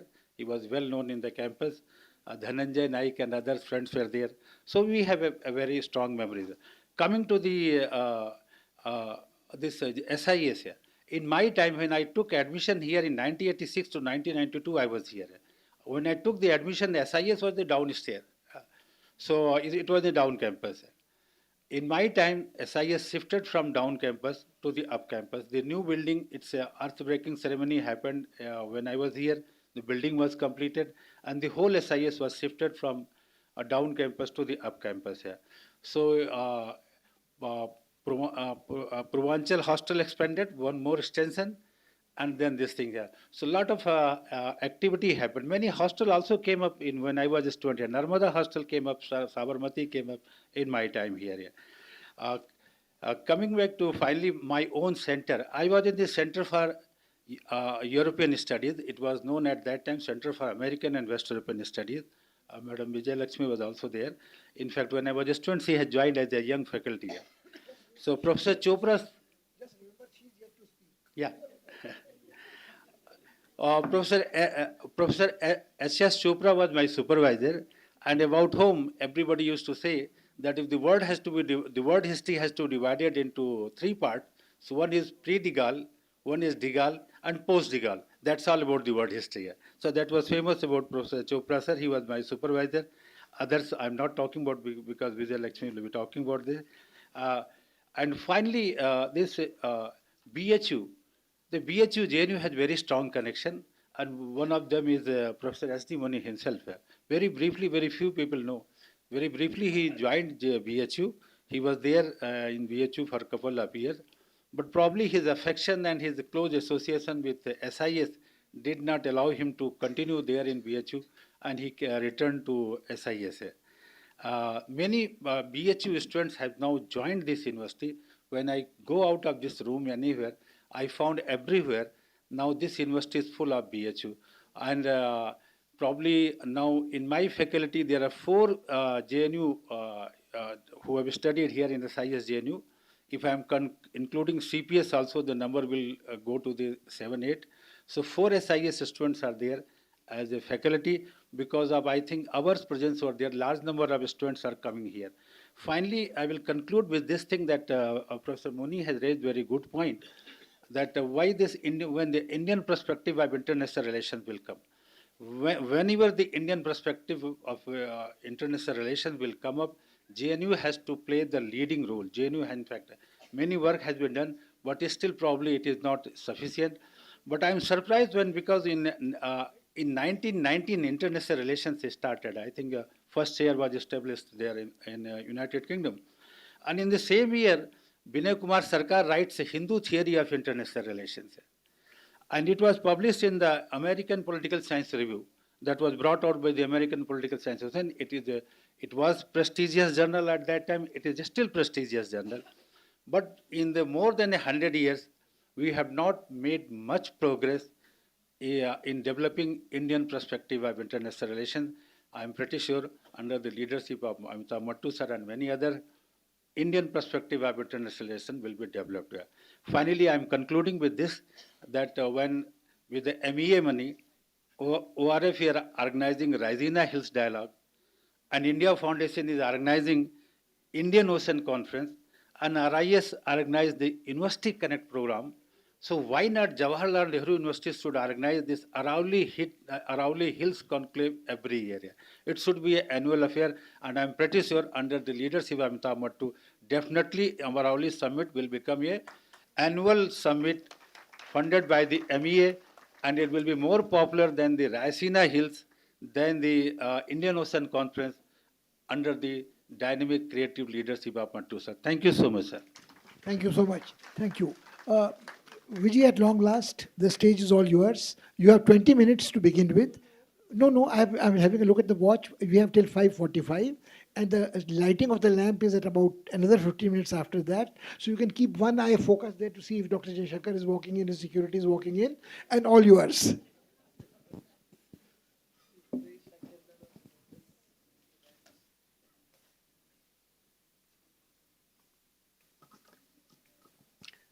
Good evening, and I have to say thank you, Chair.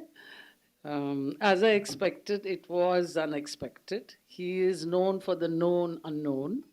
I want to begin, as usual, with the thanks to Professor Amitabh Mattu and the organizing team and all the friends that I see here, but especially for Professor Mattu, for whom I came, and for, of course, the school.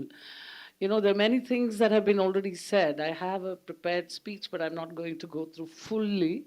But I think I thank Professor Pushpesh Pant to have given me that extra, time so that I don't feel, that I have been pushed to the last. But I always believe that, the best comes at the last. So who knows? You might be just to be, waiting for something really fantastic. So there are many things that I can recall about the early years that I came to JNU. So there is a separate part of me that talks about JNU experience where, you could come and be yourself. I once wrote a small piece for the alumni annual publication called The All Souls Land. It was like all the souls could come and land here and do whatever they pleased. In particular, the growth of any scholar is by itself very noteworthy. But for women in India, and I know this was something that I discussed with one of my colleagues last night, there was a certain amount of distancing, and there was a certain amount of one felt biases and so on. And JNU gave you an opportunity to not only have an identity but also an agency to change things, which was something unique. And SIS, once you came towards SIS, you not only realized the breadth and depth of that agency, you could do things to really change the world. So the best part of moving and evolving through the JNU experience was when I joined SIS, because I suddenly realized that people in SIS were teaching us you can see the world differently. So this mutual respect, diversity that is rooted in mutual respect, it is, undimmed brilliance of several minds. I mean, I can just wax poetic on many of those emotions that I carried, but there was this feeling of tremendous dignity that one felt within oneself to be able to ask that question. And I still say this to all my students, and I'm still teaching, so I can say it even now. I always tell them there is no such thing as a stupid question. You can always ask. So, and JNU taught you not only to ask questions, but it helped you engage in not only issues of the day, but look back and look towards the future. So envisioning futures, that was something that was really, it required a tremendous amount of discipline of your mind, discipline of your, habits and so on. But I want to go back to just at least tell you what I found very, very interesting, which I think to many of our students of today, and Amitabh, I think I have to thank you one more time because I know you'll get distracted, but I'm happy to see Venkat as well and so many of my friends, all of you by one, I want to call you out by name. But even then, I mean, it's amazing how much of that debate, the first great debate on India's non-alignment, was in SIS. I used to teach American studies, and we used to talk about the great debates in American international relations. One of the ways of teaching about how, international relations as a discipline evolved. And I see a similarity in some ways when I looked at Professor Appadurai's article. So, the independent policy that we all talk about today, the non-alignment that was then, and the strategic autonomy, was heavily debated by none others than the founders and the thinkers who brought SIS into existence. And I think that's tremendous. Secondly, there were certain important questions that this debate revealed, which is still relevant today. Now, that is historical, and that is not, something you'll find in any book or in my experience, because this is written by Professor Appadurai, who was at the helm of affairs in many of the meetings and so on. And he asks, now, the independent policy of India, in a world so interdependent as ours, is an independent policy possible? The only outcome of such a policy must be an isolation, which perhaps India would least desire, having regard to the imperative need for foreign assistance in her economic and military development. So just imagine framing this argument at that time and this great debate. I mean, I urge all of my students, all of the students here to please go through some of the works, early works of the great people who had started this great journey. And the journey is still continuing, which is amazing. Just think how each one of us feel, and I also feel, Mugdha, that I have added something. Everybody in SIS feels they've added something. Their thesis is a testimony. It's an offering. It's a great culmination of their personal journeys. You just have to read every student's preface and the acknowledgement pages, and you'll get that flavor from SIS. Then there's about essence of sound Indian foreign policy. There were debates about that. So can you imagine how much we have had these ideas in our DNA so that we can, when we talk to our friends and when we meet our interlocutors from different parts of the world, including the United States, you can explain to them this is not fence sitting. This is not indecision. This is actually our DNA. We have been thinking about this. And, one thing that really looks, very, very sort of almost there. He says that, let me not go through too much of it, but, he says that basically you will never find us as anything but independent and neutral. And this is a permanent position. That's what he has said at that time.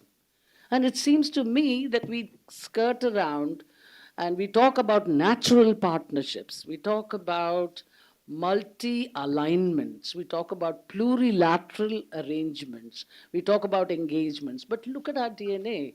It still says we are who we are strategically autonomous, and we are independent.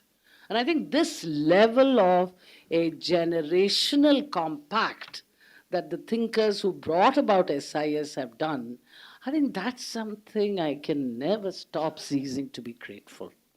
I think in every fiber of my being, I'm extraordinarily grateful for such minds who could be there.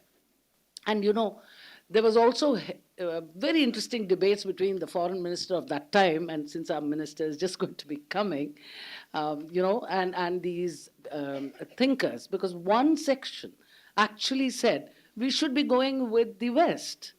Why should we go with the others? So he said, and the answer is very interesting, we want to help other countries, we are going to have it, we are going to ask for help, and we are going to get it too in a measure. I'm not aware of having been denied any help at all. Even in taking that help, economic or other, or getting political help, it is not a wise policy to put all your eggs in one basket. And more especially at the cost of one's self-respect, because then you're not respected by any party. You may get some encomiums, etc., but ultimately even those may be denied. Therefore, purely from our point, if you like, straightforward, honest policy, an independent policy is best for India. I'm sure most of you who think about India's foreign policy, India's strategic traditions, India's, Kautilya, and before that, and all, the great empires from south of India, Cholas thinking, so many, many, many traditions have gone and blended and brought us to the point where, of course, K.M. Panikkar, you know what he said about the Indo-Pacific and the maritime security of India. So there are many, many interesting facets which have shaped our thinking all along. So we were not devoid of strategic thinking, and SIS, when you look back, I think you can structure it from not just the history of the evolution of this institution with several deans on the table and some outside as well, and several vice-chancellors and several other luminaries who have ignited young minds to think about why we should study the world. Isn't it more important for India to solve her internal problems? Why should we, I know my friends from the ITD department would often coach me and make me understand that trade is a two-way street. Why should we trade? Isn't it enough to have domestic demand? It's amazing the kind of things you can learn and you can put together, but you see this in India of today. So SIS's lasting contribution is also about making India the independent voice in the world. And I think that has made it, I would put it in a simpler phrase, India matters today. Yeah, you may be sometimes, like JNU, and I don't know about, other universities so much, but, sometimes you are known for the wrong reasons. So India may be known for certain things which they'll say, why are you abstaining all the time? Why don't you show up for this meeting? All of that. But the fact of your internationalization in the world has been a journey along with SIS. And that, I think, has helped us be secure, helped us with agency, helped us with the intellectual power and intellectual well to draw from, to understand, and to be able to solve some of the problems that we are facing. And that gives me hope that the future, that your title is, Mr. Dean, that, preparing for 2047. I think, that is the real contribution of SIS. You are mining all of your past and all of those heavy, not just the debates on foreign policy, the debates on strategic choices, the debates on how to build alliances and friends, and are we opportunistic, fence, and everything is laid threadbare. And yet, we are able to think about what should we do next. We're always thinking about what we can do next. It doesn't stop with normatives. It goes beyond. And SIS has taught that. There is also an entire level which a scholar like Insi Pot, who has talked about norms and how that affects international relations. But at the same time, you also have this tremendous pragmatism and strategic thinking and negotiations, which we saw during the nuclear deal and many other things. So I think that's one of the important things that I thought we should bring to the table. And now I want to talk a little bit about the American Studies experience in India, just because I think, yeah.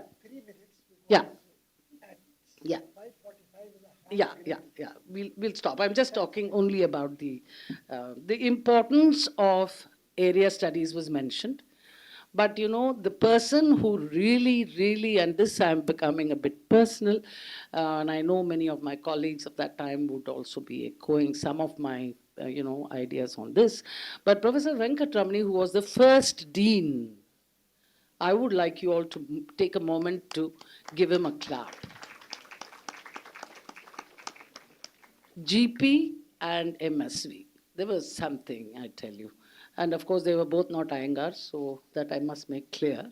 But anyway, that is something I just thought as an aside, because sometimes it gets heavy.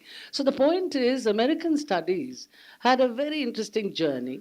And as Tej said, 1921 in Lucknow, there was actually a starting. So I have a full detailed one. Professor Srivastav writes very well on that. But it's very interesting. But the study of American politics, history, and literature grew much more differently than all the other area studies or any other literature studies.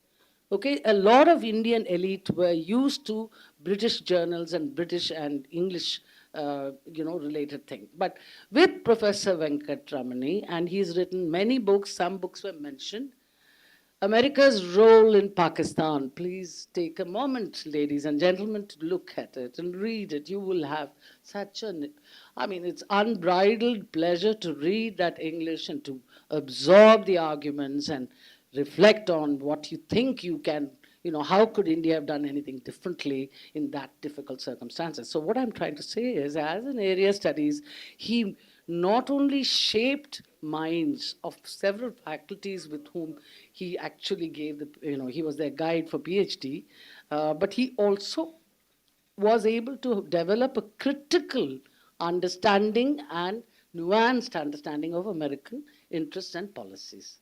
So to many, many people who say that we are colonially, sold out and we are just completely westernized, I would argue, look at these early works. You may not agree with him, but you can look at it. And of course, followed by Professor BK and RP. But this is the thing. And what was his USP? And many students, I think, will remember me for this. He was the original historian who taught us to go to the archives and do the primary source thing. I assure you that, sir, has stood instead of all the things for the On students. that happy, inspirational Yeah. note, I would go back to the song. This is the end, my friend. Yeah. And all good things of life must one. So I should try to stop I the know, torrent of I Niagara know. Fall. But which, I think I will Thank stop you. there. But Professor Venkatramani, there is something else. His spirit lives on. And there's only one song which we all used to sing, or I heard when I came. Jeena yahan, we should have enough time to get down on the yahan. stage. Thank That you. was SIS. Thank you. Join SIS and see the world. Thank you. Thank you very much. Thank you very much. I seek forgiveness, Vijay and everybody else. We must have enough time to get down safely before the fun and games, real fun and games start. Many thanks to the panelists for sharing their SIS journey. Now I request Dr. Aprajita, Dr. Rashmi, and Dr. Sakti to please come on the stage and felicitate our distinguished panelists.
With this, we come to an end of the curtain raiser. Our distinguished guests for the inaugural session are almost here.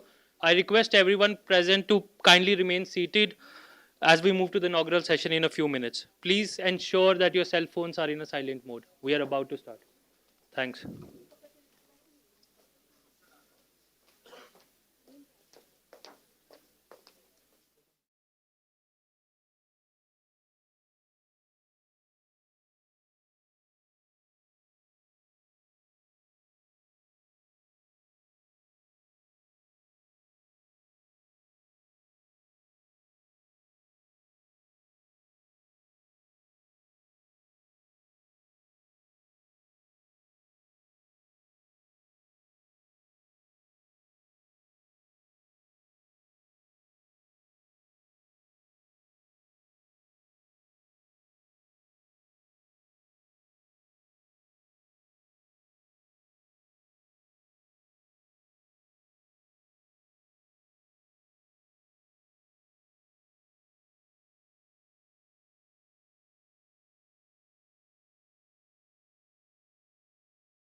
ये mic already on है क्या?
Good evening, respected dignitaries, ambassadors, faculty members, and fellow students.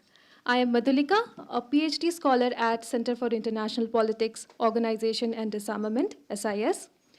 It is my honor and privilege to welcome you on behalf of School of International Studies, JNU, to the inaugural session of the Aravalli Summit, a series of annual conferences to be held in collaboration with Ministry of External Affairs, Government of India, beginning this year. SIS is hosting the Aravalli Summit in collaboration with Ministry of External Affairs and in institutional partnership with Chintan Research Foundation as part of 70th anniversary celebration of SIS. Thank you all for joining us as we celebrate SIS at 70. I would like to draw your attention to the logo of Aravalli Summit, a feature that is part of Aravalli range in which JNU is nestled, the Parthasarthi Rocks, or PSR, as they are well known to anyone who has stepped into the JNU campus. This year at the Aravalli Summit, we are to discuss the theme, India and the World Order, Preparing for 2047, examining the following question.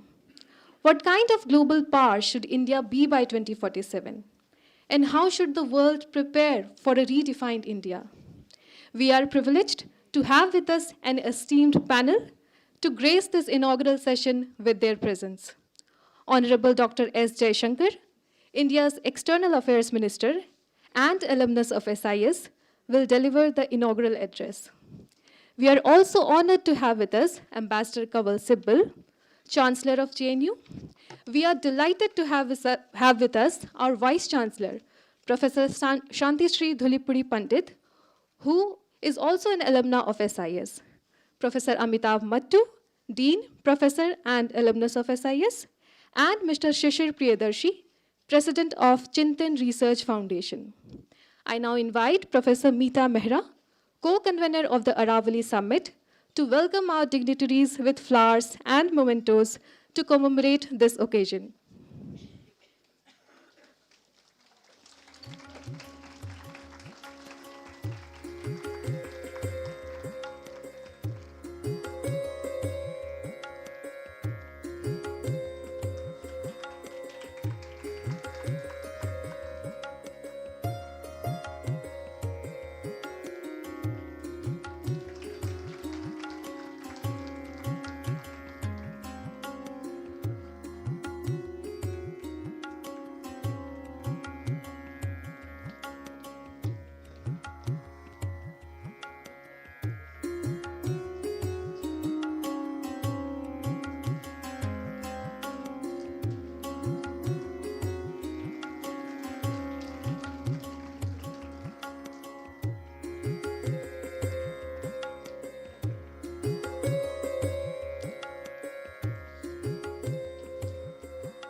I now invite Mr. Shishir Priyadarshi, President, Chintan Research Foundation, to welcome our dignitaries with mementos.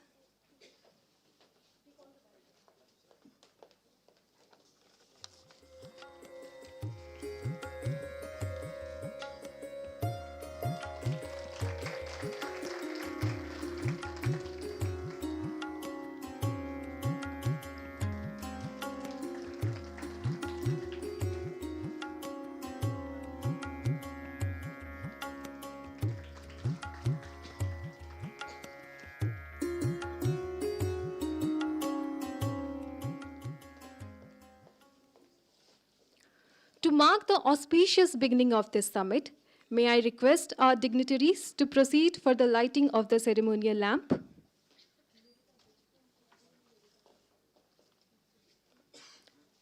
The Deep Prajwalan Mantra will be recited by Ms. Madhuri and Ms. Ranjana, led by our SIS faculty, Dr. Rashmi Barua.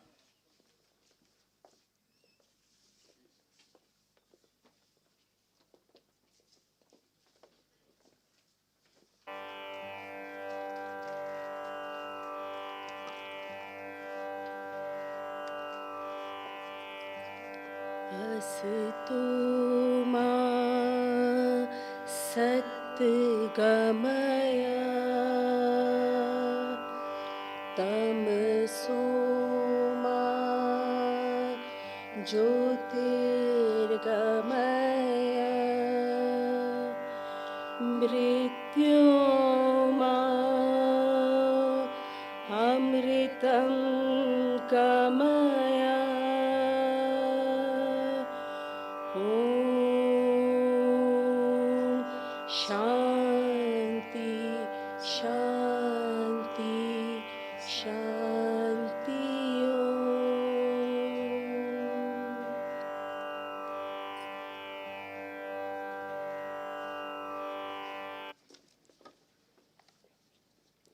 We will now have Saraswati Vandana.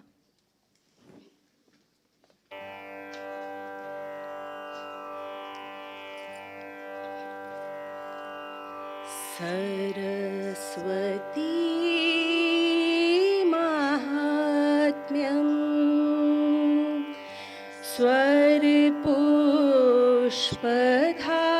स्वरपुष्पधारा मङ्गलं मङ्गलं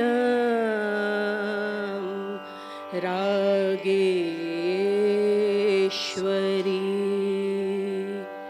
सप्तस्वर रागरूपिणी Bhupeshwari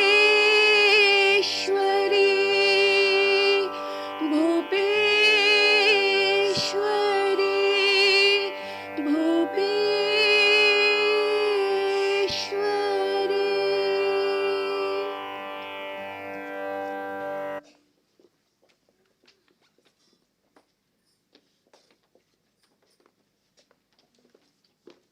I now invite Professor Amitabh Mattu to deliver the welcome address.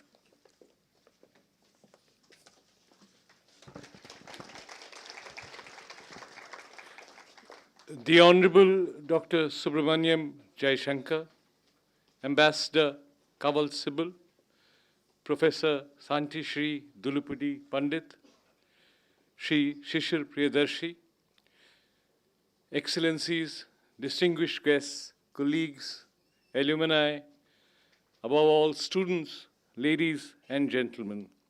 It is with deep honor and immense pride that I welcome you to this evening, the 70th anniversary of the School of International Studies and the launch of the first Aravalli Summit.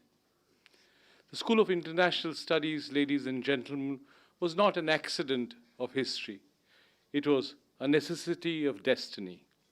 In 1955, when Hidenath Kunsru and our first director, Angadipuram Apodarai, conceived the school, they were not merely setting up another academic unit. They were making a wager of civilization. The wager was simple but profound, that India, newly independent, could not navigate the storms of the 20th century without its own interpreters of world affairs. That the pen of the scholar was as essential as the sword of the soldier and the craft of the diplomat. Globally, as you know, international relations then was an infant discipline, shaped in the shadow of war and captive to great power orthodoxy. But in India, through SIS, it became something else, an act of self-assertion. To study the world was not luxury, it was a matter of survival. And in 1959, when SIS launched the journal International Studies, it was not just an academic gesture. It was a bold declaration that India would not simply import theories, it would generate them. From its inception, SIS was heterodox in its DNA. It insisted on plurality, dissent, and debate. It insisted that India's voice mattered. Across 7 decades, SIS has been India's most vital crucible of ideas. When governments faltered, SIS provoked. When orthodoxy dominated, SIS dissented. When diplomacy needed ballast, SIS supplied depth. We have been India's laboratory of international relations, India's mirror, India's conscience. And our alumni diplomats, ministers, scholars, journalists, public intellectuals testify to this legacy. Few institutions in the global south can claim such a record of combining scholarship with statecraft. This evening, as we inaugurate the first Aravalli Summit, we situate SIS at the heart of India's journey to 2047. The Aravalli, the ancient mountain hills where we have convened today, is both a shield and a witness, protecting, enduring, reminding us of resilience and continuity.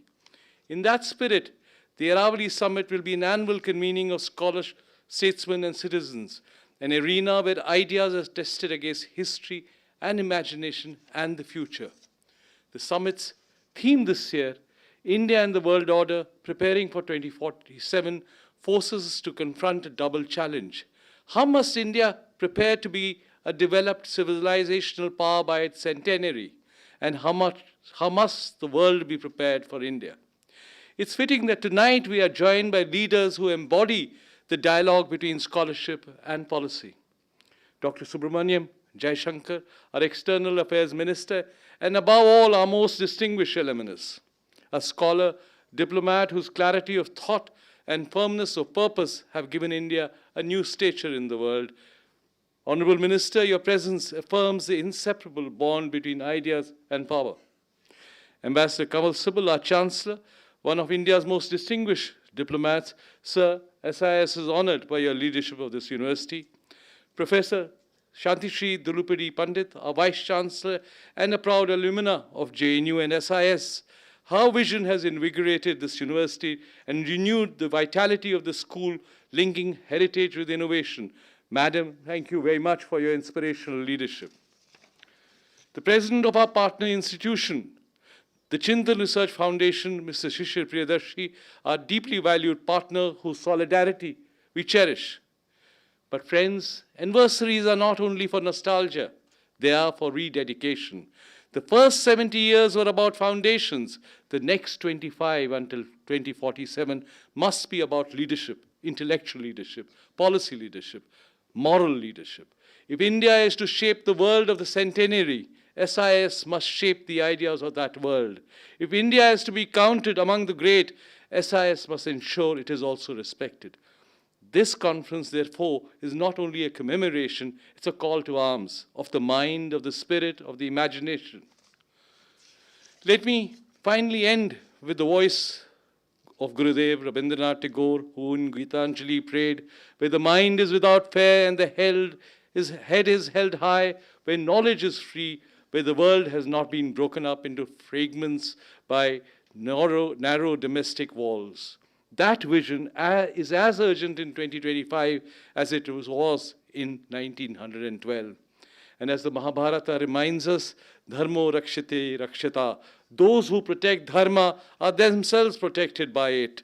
Let's SIS in its 70th year pledge to uphold the Dharma of scholarship and the Dharma of India's responsibility to the world.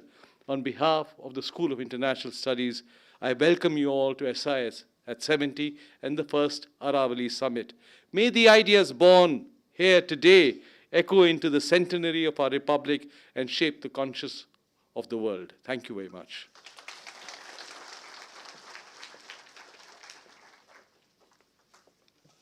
Thank you, Professor Mattu, for those opening words that have set the tone for this evening.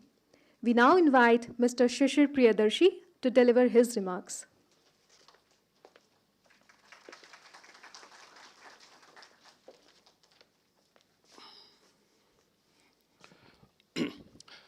Most respected Dr. Jaishankar-ji, Honorable Minister of External Affairs, the Chancellor of JNU, Ambassador Kamal Sibal-ji, Vice Chancellor of JNU, Srimati Pandit-ji, the Dean of School of International Studies, Shri Amitabh Mattu-ji, all distinguished guests, friends, students. 78 years ago, independent India entered the world stage with hope, aspirations, but a future that was still not entirely defined. We began as a nation that contributed less than 3% of global output. Today we account for over 7%. We are the world's fourth largest economy, soon to become the third largest. So it has been an amazing journey. It's been a tough journey, but a very rewarding journey. Let me therefore begin by asking a simple question to all of you. What is the India you envisage in 2047? Where is it that you would like to see your country be? As an emerging economy which reacts to agendas set in faraway shores, or as a developed nation that sets the agenda not just for itself, but for a shared global vision that is anchored in fairness and equity? If history of these 78 years has taught us anything, it is that destiny favors those brave enough to write its chapters. And I think that India has the pen in its hand. It is therefore both an honor and a privilege to stand before you today, representing the Chintan Research Foundation, a very young think tank committed to shaping public policy dialogue through evidence-based research, and I must say, unapologetic thought leadership. What makes this event for Chintan even more exceptional is that we joined hands with the Ministry of External Affairs to celebrate the 70th anniversary of the School of International Studies and at the launch of this first Aravalli Summit. These two entities, the Ministry of External Affairs and the School of International Studies, are not simply pillars of academia or diplomacy. They are architects of India's presence in a complex world. So, I spent 25 years in the WTO, and so now, perhaps from about a decade ago, that if India did not raise its flag, someone from the podium on behalf of why are you not taking the floor? Why and how this has happened, you can perhaps hear firsthand from one of the architects of this amazing change, Dr. Jaishankar. Under his leadership, India's foreign policy has transformed from cautious engagement to strategic autonomy. Dr. Jaishankar has ensured that India's interests are not just articulated, but are advanced with clarity, conviction, and purpose. In a divided world, sir, you have made sure that our country stands tall, respected, relevant, and importantly, resolutely independent. Institutions like JNU and the School of International Studies can be proud for producing stalwarts who have left their imprint far beyond the walls of this institution. Policy, academia, and thought leadership are stronger because of your contributions. We live in an age where the butterfly effect isn't just a poetic phrase. It's our daily breaking news. A decision made in one corner of the globe reverberates all through the world. From trade to technology, no border is truly closed. No problem strictly local. But if challenges are shared, then solutions must also be found which are common and benefit to all.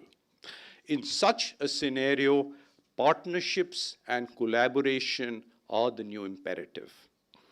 And CRF, Chintan, stands firm in this conviction. Through our three verticals, which are trade and economy, climate change and energy transition, geopolitics and strategic studies, we work to cross-pollinate ideas, fuse perspectives, and drive holistic solutions. Collaboration and cooperation are two very important words for us.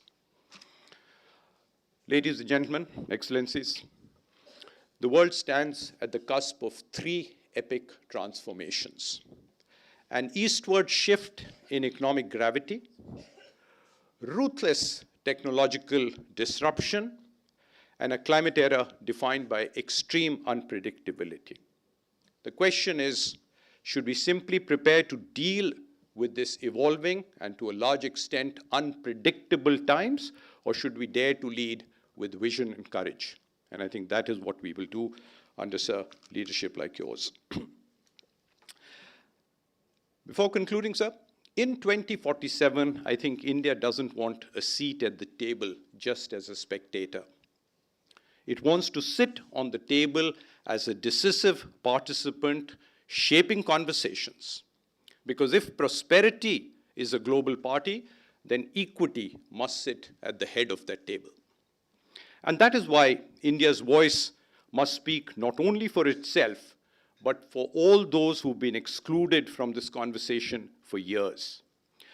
And because we have the presence of the Honorable Minister, I just make 3 small suggestions, which are already being, I think, very well thought of and implemented. India must drive multilateral change. India must champion a reimagined UN, especially because I saw the WTO completely, I would say, in many decades ago, a biased and we're playing on an uneven playing field. Because the institutions designed in 1945 cannot govern the realities of 2047. 2, India must unite the Global South, not through leadership, but through crafting platforms for shared prosperity equity, transforming solidarity into strategy and strategy into outcomes. For me, the key mantra would be India has to be the bridge, not the bystander, in a world searching for balance. Third, if at all there is to be in the next industrial revolution, digital, green, and inclusive, we must lead it. We must create ecosystems that enact reforms and incentivize homegrown science and manufacturing. And there have been developments globally which perhaps are pushing us in that direction. So, let us carry forward this spirit of collaboration, curiosity, and conviction that has brought us all together. The road ahead is complex, the road to 2047, but it is one that India must walk unafraid. Let us engage not as mere participants, but as principled, proactive shapers of global outcomes. And all of you who sit in this audience, as students of this great institution and school, may you be the generation that is remembered not for reacting to change, but for creating it. Because the partnerships you forge today, the questions you ask today, and the risks we all take must be the legacy that shapes the century. The future is not something to be observed, it is something to be authored, which is what CRF wants to do in cooperation and collaboration with many others who have this belief and conviction. Thank you for your presence, thank you for your insights, and for believing that India's best century still lies ahead. Thank you.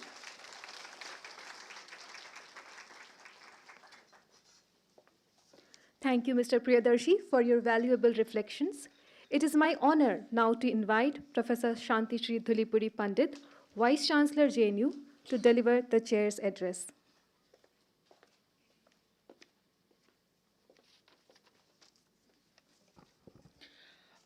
Respected Minister of External Affairs, Dr. S. Jaishankar, Chancellor, Ambassador Kanwal Sibbal, Shishir Priyadarshi, Dean of the School of SIS, School of International Relations, Amitabh Mattu, Excellencies, my teachers, alumni, professors, faculty, and students. Good evening to all of you. Namaskar. Let me at the outset congratulate the Dean of SIS and his team in making this event so memorable. That is the 70 years of the School of International Relations. I think both of us are lucky that not only are we students of the school, but we are lucky to be here today. I as the Vice Chancellor and he as the Dean of the school. Never imagined that the first woman and alumnus VC will witness this. Sir, the External Affairs Minister, I should thank your government, especially the Honorable Prime Minister, Narendra Modi, for breaking 3 glass ceilings. And I think you have done what the left should have done. You are more revolutionary than they are. The Aravalli Summit is where we want to break the boundaries of knowledge and develop the Bharatiya-centric narratives of our dharmic civilization, where we hope to bridge tradition with modernity, realm with region, myth with reality, and theory with praxis. And sir, let me tell you that SIS began with stalwarts like Hridaynath Kunzuru and Dr. Appadurai, bringing in the concept of inclusion, which is from Kashmir to Kanyakumari. So I would finally end saying that JNU and especially SIS stands for excellence with equity and entrepreneurship, inclusion with innovation and integrity. Once again, I thank all of you for being here this evening to celebrate our 70 years, and let us hope that we do better and better. And I thank the Ministry of External Affairs for lending a hand, as our alumnus, as well as the minister. And once again, I think JNU leads the way. We are India's #1 university. Thank you, faculty. Thank you, students. Thank you, alumni. Jai Hind, Jai Bharat.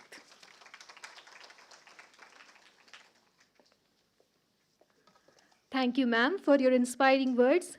I now invite our Chancellor, Ambassador Kanwal Sibbal, to address the gathering.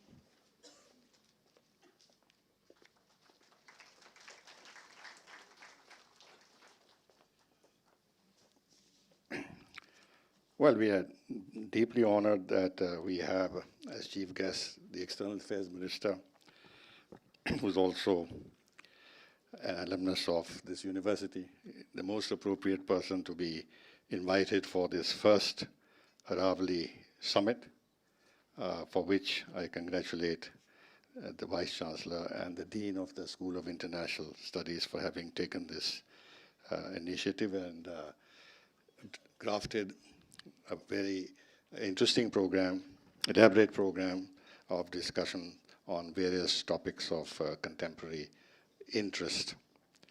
And the title, India and the World Order, Preparing for 2047, is appropriate because this is the target that our Prime Minister has defined for India to become a developed country by that date, which will be the 100 years of India's independence.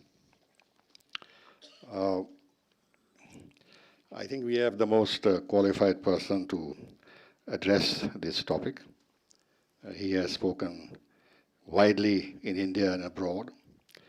Sometimes I admire his energy. He's indefatigable. He's done this with a lot of clarity and eloquence and depth of strategic thinking.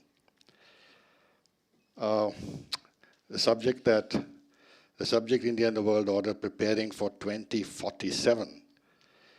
To my mind, India's immediate problem is to prepare itself for securing its national interests in the developing world order now. We have to prepare for tomorrow because the challenges that we are now facing are becoming increasingly complex. It has never really been a world order. It has always been managed disorder. But this disorder is growing day by day today, and India has to navigate it. And this disorder is being fueled by a country that had the biggest hand in fashioning the global order created in 1945. After the Cold War ended, the era of globalization began, led by the United States again.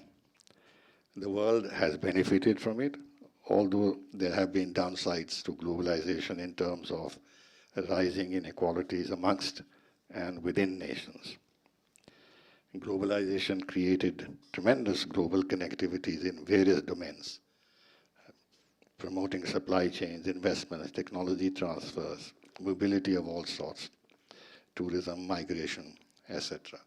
Now, many of these gains, or much of these gains, are at the risk of being reversed.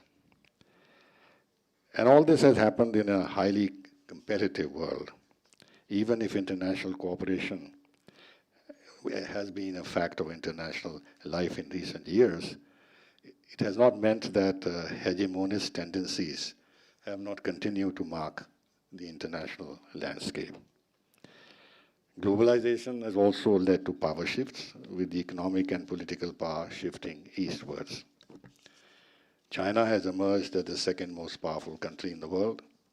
A decisive shift in the world order has occurred because of that. This has major implications for us, as China has become a direct neighbor and our territorial differences remain unresolved. India's rise is at global level. As India continues to rise with all its attributes of a growing economy, human talent, progress in advanced technologies, military strength, and the like, India's global imprint will also become deeper. And India, in addition, has specific civilizational attributes that will mark the international environment as it continues to rise. Now, to the old challenges, new ones are being added.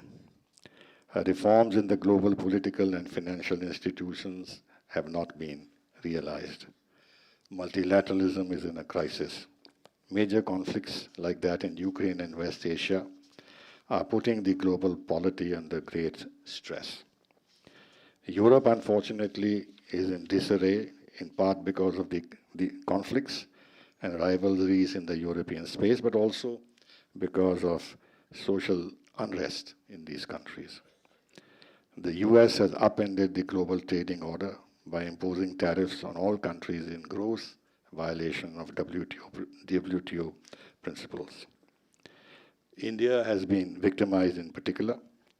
50% tariffs have been imposed on India arbitrarily. India's strategic autonomy is being targeted by demanding, amongst other things, that we reduce our purchases of oil from one country and buy oil and LNG instead from another. Policies of foreign powers in our neighborhood have also become adding to our challenges, which we cannot neglect. And of course, double standards have existed all along, but they have become even more unabashed. India believes in a multipolar world order. Our participation in Quad, subscribing to the Indo-Pacific concept, membership of BRICS and SCO, strong ties with the US and with Russia, willingness to strengthen ties with Europe, stronger ties with Japan, and engagement with China despite differences are part of our belief and commitment to multipolarity. Preparing for 2047 actually means focusing on internal transformations. We can control our internal environment much more than we can control the external environment. And the key to this is Atmanirbharta. And here, whether in artificial intelligence, manufacturing, critical and emerging technologies, increasing self-sufficiency in defense would be absolutely necessary if India is to seriously prepare for becoming one of the leading global powers by 2047. Thank you.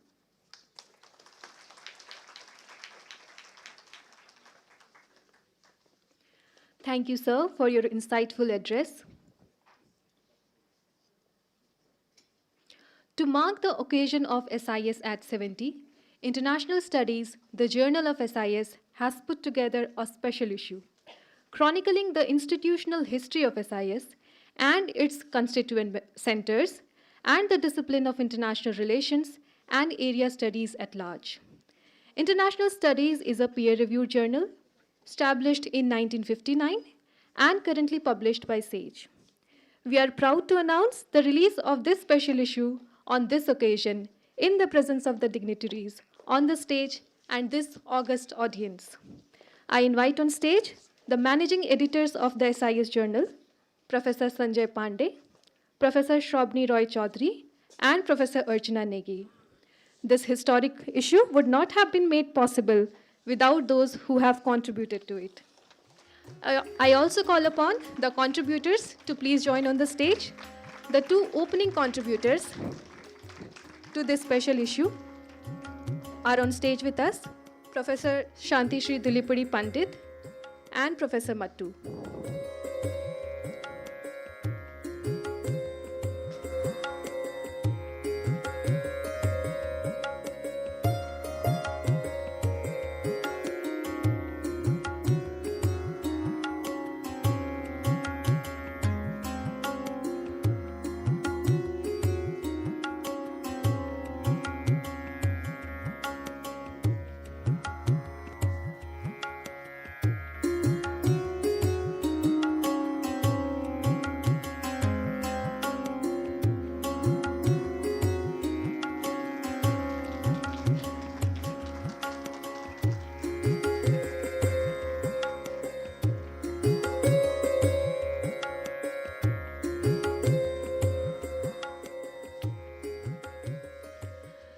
Other contributors to this journal, to this special issue were Professor Rajan Harshe, former VC of the Central University of Allahabad, Professor CSR Murthy, former faculty at the Center for International Politics, Organization and Disarmament, SIS, Professor V.G. Hegde, former faculty at the Center for International Legal Studies, SIS, Professor Amit Shovan Ray, professor at the Center for the Study of World Economy, SIS, Professor Mahendra P. Lama, professor at the Center for South Asian Studies, SIS.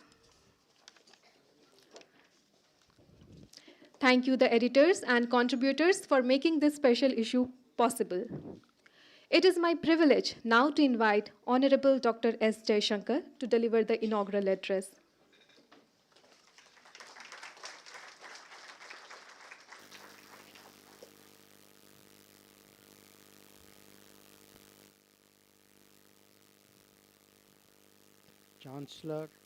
Chancellor Ambassador Kamal Sibal, Vice Chancellor Professor Santishri Dhulipudi Pandit, Dean SIS Professor Amitabh Mattu, President Chintan Research Foundation Sri Shishir Priyadarshi, Excellencies, teachers, including my teachers, friends, students, colleagues. It's a great pleasure for me to join you all as we celebrate the School of International Studies turning 70 and holding the first Aravalli Summit. In the course of introducing that, mention was made of the Parsati Rock. G. Parsati was, of course, the founding Vice Chancellor of this university. And I must share with you, the privilege of being his special assistant when he was the de facto foreign minister, which proves that JNU knows how to look after its own. Now, I myself entered the roles of SIS in its 20th year.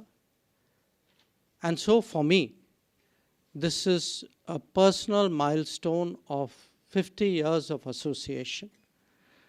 52 if I also count my MA courses which I did while studying in the School of Social Sciences. Now, I had the advantage, and thank you Amitabh, for reading his piece about the institutional journey in the issue of the international studies that we just released. And I reflected on the good fortune of having the opportunity to interact with some of the founding stalwarts of the SIS. It was, however, the next generation that really taught me when I was doing my MA at SSS and then MPhil and PhD at the SIS. So let me genuflect to them all today on this occasion. And some of my teachers are present here. So, and also let me express my fond sentiments for the cohort of fellow students with whom, as is typical in JNU, I'm still very much in touch. Now, my generation was witness to the physical shift of SIS from Feroja Road to the old JNU campus before it came here. And as many of you would know, the school was associated from the beginning with the Ministry of External Affairs and with the Indian Council of World Affairs, two institutions that I obviously know well in my professional life. Being in the same domain, it is also natural that I'm familiar, maybe more than familiar, with many generations of scholars and academics of SIS. In ministry and embassies abroad, we would renew our acquaintance regularly and exchange notes and views. So today, I speak to you not just as the foreign minister or even as an alumnus, but as someone with a deep and abiding connection to the School of International Studies. As I do, the thought crosses my mind whether studying international relations has actually helped me to practice it more adeptly. Now, certainly a PhD and MPhil that were on the impact of nuclear technology on diplomacy provided a foundation for some professional responsibilities. Early in the Ministry of External Affairs, I dealt with the issue of Tarapur fuel supply, and then in the fashioning of the first export control regime that we finalized in 1984. Thereafter, that foundation was useful when we negotiated the nuclear deal with the United States 2 decades later and engaged with the nuclear suppliers group. A very different dimension were the SIS courses that I undertook on Chinese and Soviet politics, which certainly made it so much easier to function when I worked in those societies. Looking back, perhaps the schooling in SIS also helped shape many other traits, including the inclination to engage and utilize the academic community and its platforms. And perhaps in a way I could blame my books on all of you. Now, the SIS started at a stage of our history when we began re-engaging the world after our independence. Since then, it has analyzed and interpreted global events while nation building advanced. A large portion of this period was when India confronted significant problems and adverse circumstances. Today, SIS must consider shifting gears and undertaking the task of addressing the agenda of Viksit Bharat. Now, this is no simple matter because it appears that it is India's destiny that its rise take place in an exceptionally turbulent era. When I look back at my research on the evolution of a global order in the aftermath of a world war, it seems almost glacial in comparison to the mega changes that we are witnessing today. Consider the global landscape now, and let us reflect on the intensity of the transformation and its implications. A third of global manufacturing has moved to a single geography, with attendant consequences for supply chains. There is rising anti-globalization sentiment in many societies. Trade calculations are being overturned by tariff volatility. The global energy scenario has changed profoundly, with the US becoming a major fossil fuel exporter and China a key renewable one. There are competing models on the harnessing of data and the evolution of artificial intelligence which jostle with each other. Big tech has become a significant player in itself. New routes of connectivity are emerging, some of them with a strategic purpose. The mobility debate seeks to reconcile skills, demand, and social reactions to them. The application of sanctions, the seizure of assets, the advent of crypto, they have all today changed the face of global finance. Competition for rare earths and critical minerals has become visceral, even as technology controls have further tightened. The quality of weaponry and the nature of war itself has been transformed, making it more standoff, more impactful, and definitely more risk-prone. Now, the strategic consequences of such deep change across a broad swath of human activity occurring in such a short time frame is surely very profound. We see an erosion in sovereignty facilitated by tech penetration and manipulation. Global rules and regimes are being revisited and at times even discarded. Cost is no longer the defining criteria for economic transactions. Ownership and security are equally so. end-to-end risks are rising, beginning with the concentration of production, moving through limited supply chains, and then to the dependence on key markets. Alliances and understandings are being reviewed and renegotiated. A belief in balance of power is being replaced with actions based on margins of power. Cumulatively, the world is witnessing more competition and less compacts.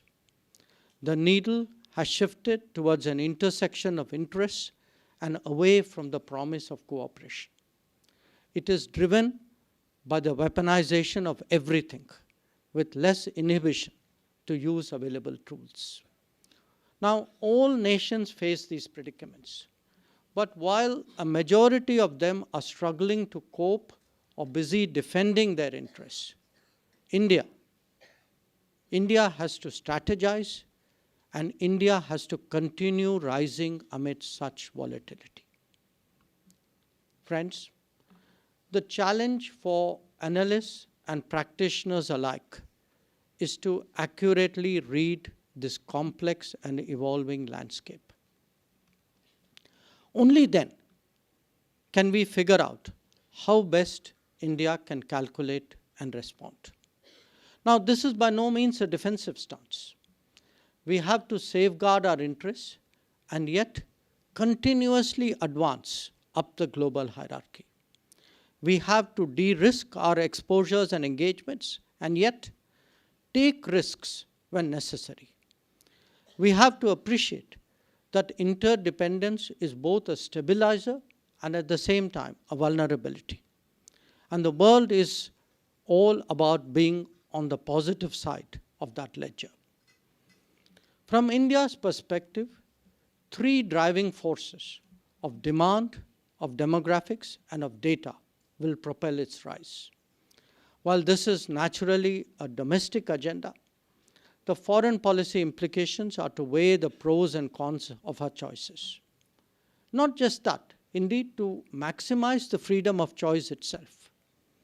Along with that, we have to create the ideas, the concepts, the terminology, the explanations, and the narratives for the journey towards 2047. This is what awaits the SIS of the future. Now, every domain has its own truisms and fundamentals. Even as we look ahead, it is essential to appreciate the lessons of the past. And few are better placed to undertake that exercise than an SIS which is entering its 8th decade. Probably the most obvious of them is the importance of realism and the significance of national capabilities. Both were underestimated in the early decades after independence, with costs and consequences that we all know well. Our goodwill towards neighbors cannot presume that they necessarily reciprocate that sentiment. The value of territory and its strategic implications must never be taken lightly. The defense of our boundaries needs the requisite infrastructure, not just declarations of intent. If nations have permanent interests, then adjustments have actually taken place after decades, after a gap of decades. Adjustments have actually taken place after decades, after a gap of decades. 2, in our own region, we have to ourselves underwrite the infrastructure for cooperation if it is to be proofed against political volatility. This is the essence of neighborhood first policy. India has to be the go-to option in any crisis for the entire subcontinent. 3, the maritime aspects of our interests and concerns must not be underestimated. It is not just past history. It continued till the first decade of this century. That is why we now have the Sagar and the Mahasagar outlook. 4, the strategic diminishing of India as a result of the partition has to be overcome, and it has to be done by reaching out to the extended neighborhoods. This explains the Act East, the Link West, the C5+1, and the Focus Africa initiatives. 5. Even as we optimize our positioning among major powers, the constituency of the developing world should be continuously cultivated. Therefore, India proposed the Voice of the Global South summits and undertook the Vaccine Maitri initiative. 6. As our economy grows, so too do our responsibilities and, in fact, the world's expectations of India. That is why we have emerged as a regular first responder and a reliable development partner with projects today in 78 nations across various continents. 7. Recognizing that we have forged strong partnerships with many nations without making any an exclusive one, our preferred method of expanding cooperation is and will be through agenda-based platforms. Therefore, the membership of the Quad, of the BRICS, of the SCO, of the I2U2, amongst others. 8. Re-engineering connectivity is today vital. Increasing our options through engagement in multiple directions is in progress. We can see that with the IMEC, the North-South Transport Corridor, the Trilateral Highway, the polar routes, among others. 9. A nation's profile is also judged by the power of its ideas. In recent years, we have initiated the International Solar Alliance, the Coalition for Disaster Resilient Infrastructure, the Global Biofuel Alliance, the International Big Cat Alliance, etc. Or given a global thrust to yoga and wellness, to millets and nutrition, or to sustainable lifestyles. What may look ambitious today, like one sun, one world, one grid, could actually be a reality not that far away. And 10, overall, India must operate in a multipolar environment while itself preparing to emerge as a pole. That is why multi-alignment serves it well right now, and the goal of becoming a leading power is a natural one for the future. And preparations must commence now to create a global footprint, a task that probably will take 2 generations. No region is too far away anymore. No region is too far away anymore to engage for Indian diplomacy. And you can see that whether it is the Nordics or the FIPIC involving Pacific Islands, West Africa, CARICOM, or CELAC. Friends, there is a strong and direct connection between the internal dynamics of any nation and its external manifestations. The concept of comprehensive national power has not only gained greater acceptance, but also serves as a key national security objective. Many of our preferences and initiatives are decided keeping it in mind. In engaging the world, it is also essential that we factor in the demands of the real economy and the views of the real society. This is not always the case in the past, where policy preferences were sometimes at odds with socio-economic sentiments of our society. Especially in this day and age, we cannot be impervious to public opinion. Developing and projecting our national personality on the world stage is also critical, as we occupy a more prominent place. After all, we are a civilizational state, and the quest for modernity and progress must be harmonized with our traditions and culture. So let me say this. The SIS has been in the forefront of developing India's diplomatic capabilities for 7 decades now. This has been both an intellectual endeavor as well as being a training ground. It has served as an inspiration for the proliferation of international relations studies in the rest of the country. Today, it must help shoulder the responsibility of preparing India to enter a higher orbit and emerging as a leading power. We need the concepts, the strategies, and the terminology to facilitate that journey. Auditing our performance and illustrating it with case studies is enormously helpful. How to debate within and how to disseminate beyond is a task that SIS must pursue vigorously. As India globalizes, public interest about the world will also grow commensurately. The power of analysis and of articulation must address that societal need as well. So, as we mark SIS at 70, let me conclude by emphasizing what a privilege it has been to be associated with this august institution. I have every confidence that it will grow from strength to strength and live up to the promise of its very distinguished history. Thank you very much.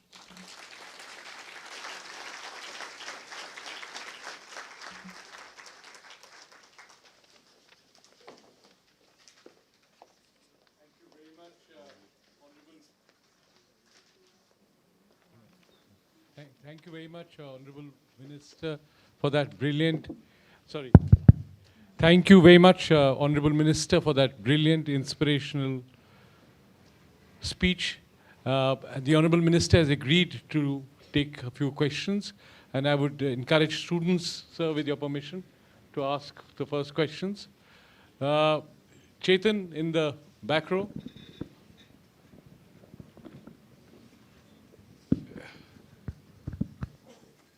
Hello, sir. Good evening. Sir, since independence, Indian foreign policy has moved from a phase of hyphenation to dehyphenation with Pakistan. But some recent events suggest that some degree of rehyphenation. So how do you see it, and does it indicate a gap between our policy intent and diplomatic outcome?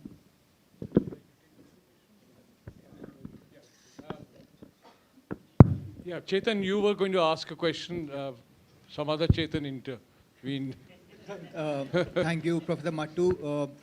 Thank you, Minister, for your very insightful speech. I am Chetan Rana. I'm a final year PhD student working on foreign policy of populists. My question is, like you emphasize a lot on neighborhood in your speech, right? And you talked about how the world today is very complex, but India's neighborhood has been a challenge from times of Nehru to today, right? The nature or the forms of those challenges have changed, but it has been a challenge. So my two-part question is, one, how do you evaluate the success or failure of neighborhood first policy, considering the reality that neighborhood will always be a challenge? And B, can India rise while not being able to accommodate India's neighborhood properly? I think I see Khushi there. Yeah, Khushi, go ahead. Thank you, sir. My name is Khushi. I'm a PhD student at CPOR SIS. And sir, since there's a touch of reminiscence and nostalgia in the air today, could you share some JNU experiences with us and some learnings and experiences that have stayed with you through these years? Thank you. Yeah, I'll respond to this. You want to take one more? One more? Yes. Suhasini, you're after a while, perhaps. Yeah, there was one more question. The gentleman in the blue shirt. Blue shirt. There's a girl, young lady. Young lady. Yeah, get up, yes. Yes. So, good evening, sir. Good evening, everyone. As we know that India's foreign policy has long projected strategic autonomy, and it has been able to manage multiple major powers. And it has served India's interests. It has also helped India to navigate into the complex multipolar world today. But at the same time, multiple scholars have criticized it to be as a sitting on the fence policy, which is also highlights its indecisiveness. So in the context of India in 2047 becoming a developed economy, and also in the context of the ambition of India becoming one of the major global powers, I would like to ask whether strategic autonomy is actually aiding in that process, or is it actually limiting the decisive role that India can play today? Sure. Okay. May I go with this? So, look, the first question about hyphenation. Now, we have multiple neighbors. Some are clearly better than others. And the hyphenation normally happens with a neighbor who's not so nice. Now, you have to understand when we say dehyphenation, that means it's our objective and our approach that decisions made by third countries about us are not made keeping that relationship as the lens or as the factor of calculation or factor of primary calculation. Now, that doesn't necessarily mean that they would accommodate us. I think you will always see attempts, to balance us off or if there is a situation, to use that situation for their own ends. That is the competitive nature of international politics. From our perspective, the best way of dehyphenation is frankly to outstrip the other party in terms of power and capability. And today, I can tell you as a person who travels, meets people, I've just come from a UN session. The kind of equivalence that I would hear when I joined the Foreign Service, when I left JNU and entered the Foreign Service in the 1970s, Ambassador Sybil would vouch for a decade before that.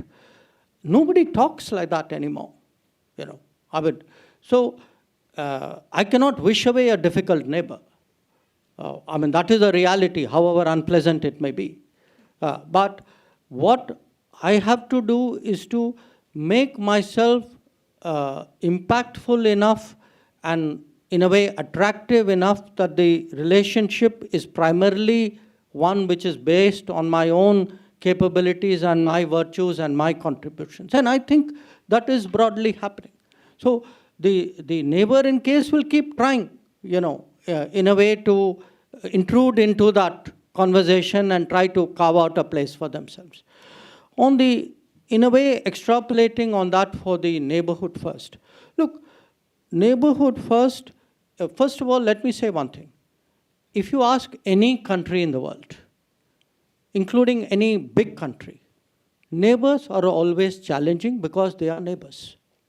That there will be, issues with neighbors which you will not have with countries who are one layer or more removed.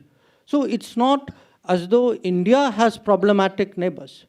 Every country has problematic neighbors. Every big country has more problematic neighbors.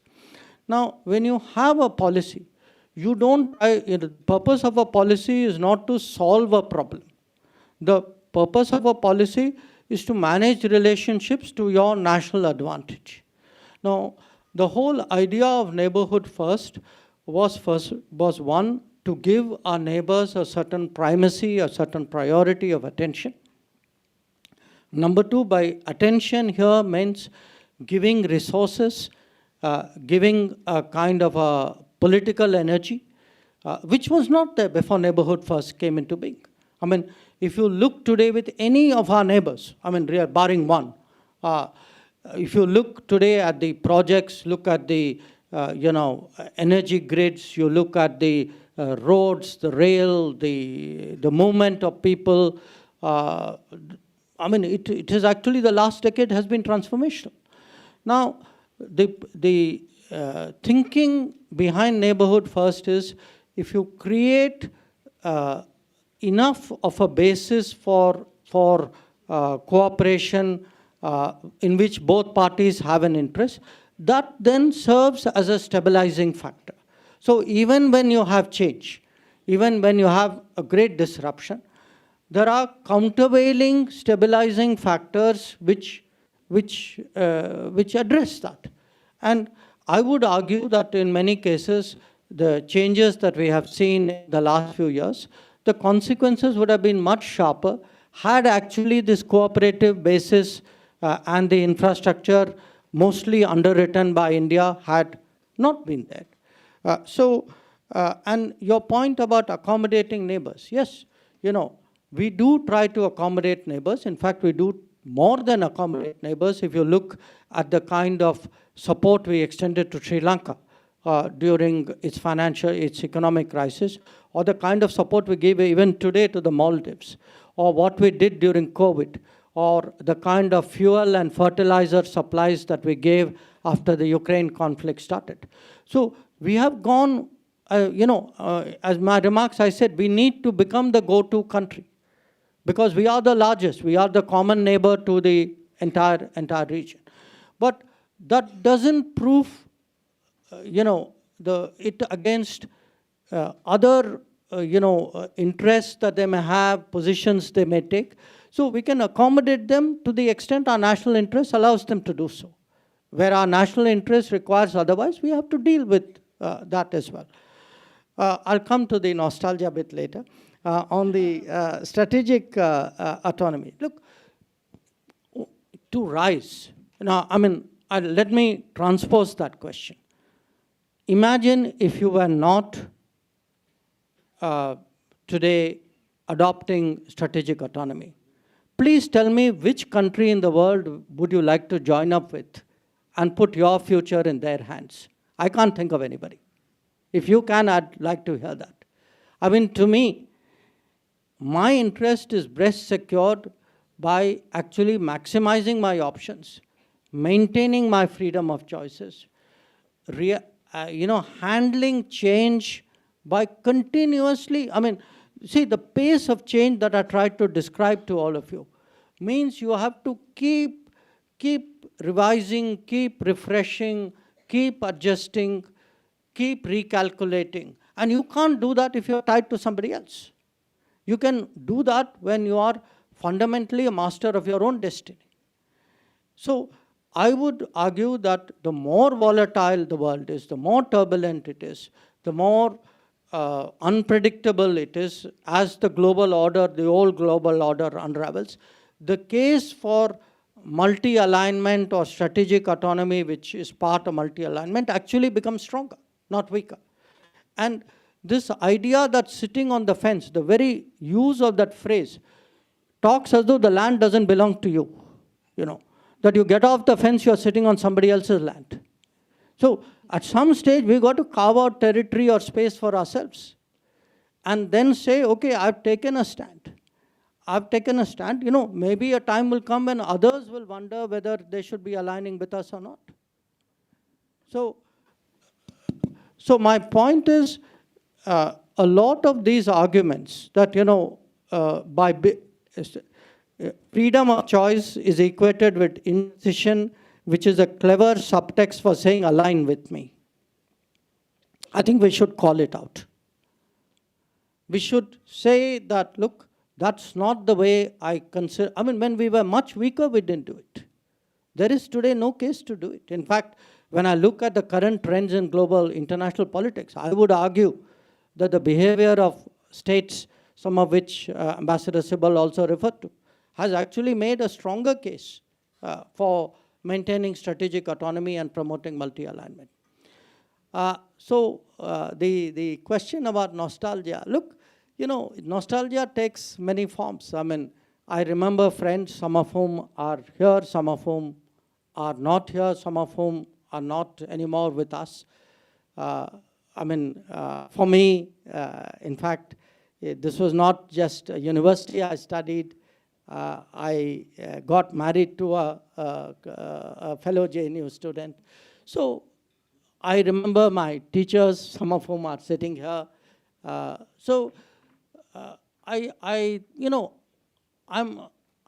sure everybody at a university stage goes through that phase.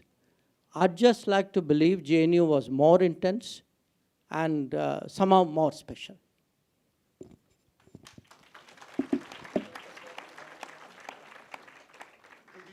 Just time for one more round. I have three more questions, but we'll have to limit it to, with your permission, students, because press get the chance to interact with you on a daily routine basis. So we'll just limit it to students and... So, okay, students, anybody? There are 3 hands behind. Yeah, girls, get up first.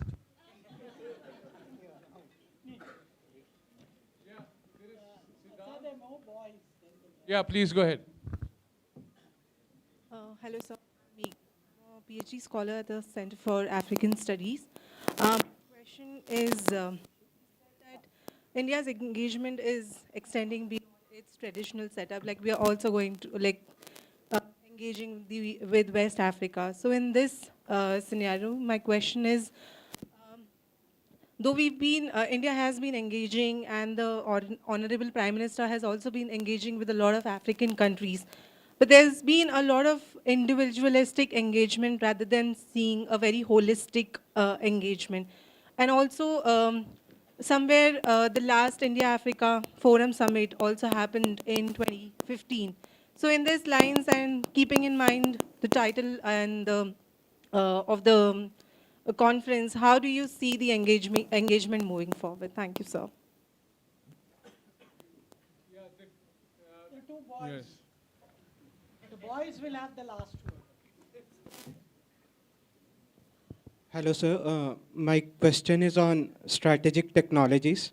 What should be India's approach when the true great powers are fighting for critical and emerging technologies, especially in an age where there has been a rapid disruptions in terms of semiconductors, AI, and future of quantum technologies? So what should be India's strategic technology doctrine must be in that sense? Thank you. Good evening. I'm Mansukh Kumar, a PhD scholar at Center for Asian and Central Asian Studies. So I'd like to ask one interrelated question on strategic autonomy. So in your one of the last points, you mentioned about comprehensive national power. So looking at this point, I think the world would be little bipolar with China and the US sitting much above all other powers combined together. And the question is our foreign policy really independent, or are we confusing eroticism with independence? Because even during the Cold War, when we talked about non-alignment, we were sort of tilted toward the Soviet Union because we had at point criticized the US for its deed in Korea and Vietnam, but we remained largely silent on Czechoslovakia or Hungary invasion. So my another question is going to the recent... One question. In fact, you already asked two. So let me, one on Africa, I'm glad you brought it up because, again, look, I mentioned that it's important for us today to expand and deepen our footprint. And what that means today is, one part of that is having more embassies, particularly in regions where perhaps we don't have that historical familiarity that we did. In the case of Africa, actually, in the last 10 years, we took a decision to open 18 new embassies. I think we've done 14 or 15 of them. And we would today be among the countries which have the largest number of embassies today in Africa. A large part of our development partnership projects are also with African partners. Now, the nature of that is changing. A decade ago, we were doing more bricks and mortars, hard infrastructure projects. I think today we are shifting to what is much more capacity enhancement. And it's an interesting point that, when we decided that we would encourage IITs to go out, the first IIT which actually went out of this country went out to Africa. It was established in Zanzibar for students of Africa. Now, in the case of IAFS, you are right, the last IAFS took place in 2015. We wanted to do one in 2020. We had planned everything. Unfortunately, the COVID came. Now, after the COVID, there's been a bit of a debate on the African side, whether they should do it in the full format of all 54, or whether they should do a troika, or whether there should be something in between. It's being sorted out. I am reasonably hopeful that probably within the next year we will see the next India-Africa summit. On the strategic technologies, look, industrially, economically, for us, the 70s and 80s were in some ways lost decades. That particularly if you compare what China was doing at that time, 80s, and compare it to what was happening in India. And bear in mind, until the 80s, in terms of size of economy, we were about the same.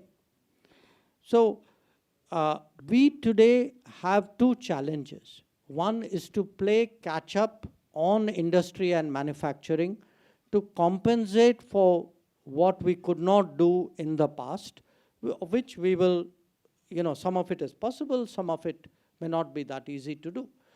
But doing that doesn't mean you take your eyes off the ball where the new domains are coming up, because then you'll perpetually remain behind the curve, you'll remain backward. So we have, at one level, you can see the kind of logistics, the infrastructure which industry needs, the industrial parks that you need, the orthodox industry and engineering that this country required, not now, but many decades ago. But at the same time, there is a high degree of focus today on semiconductors, on electric mobility, on renewables, on space, on drones. So we are trying actually to move into that space even as you are. It's like doing yesterday's homework, but also preparing for tomorrow's exam. So that's really the kind of mindset which today is driving our thought process.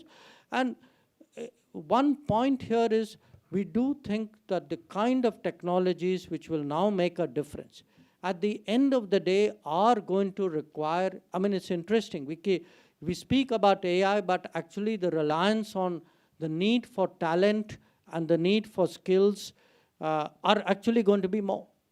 And it is today, today the role of the potential of mobility. I referred to it very briefly, that if you see mobility both in terms of its economic value, as well as the, sometimes the social consequences that it has where the mobility has taken place. How to manage this is really a very big issue. And we are going to be, no question, by far the most mobile society that the world has seen. Already there are about 35 million Indians and people of Indian origin living abroad. Indian nationals are about half of it.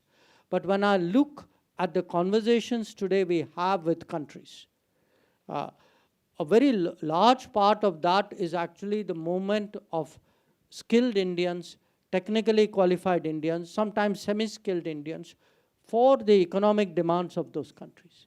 This is going to be a huge responsibility for the foreign policy as well. The last issue, the comprehensive national power, bipolar, are we being agnostic or independent? Look, to some extent, being agnostic is part of being independent. Because if you are not agnostic, then you get pulled in by one side. But I do think that, I would argue that even in the past, if we, you referred, for example, to the Indo-Soviet relationship. Even with the benefit of Indo-Soviet relationship, forget the Soviet Union. What we did was in our national interest. At that time, we were boxed in by a US, China, Pakistan triangle. We had to find a way out of it. This was not a time to say, oh, let me be neutral and this side has as much value as that side. There was only one side, that was our side. And that side dictated that whatever we had to do in our national interest, you don't approach the world about being fair and equitable when it comes to your national interest. On our national interest prevails. So The point there was we took what was the right decision at that time in the midst of an acute national security crisis. And over the years, today, we will take positions. Even today, we are sometimes pressed by countries to take positions saying some great principle of international relations is involved. I asked them, where were you when that principle applied to me? So finally, I'm not, it is not my case that norms, rules, principles don't matter. They do. It is part of a stable management of the world. But in the final analysis, national interest trumps everything else.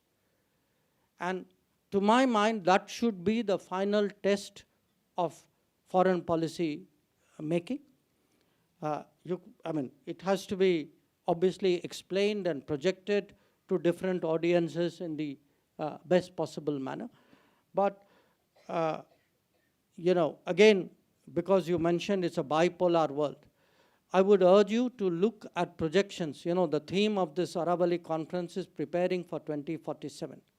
Please do look at what are fairly objective studies where India could be and should be by 2047.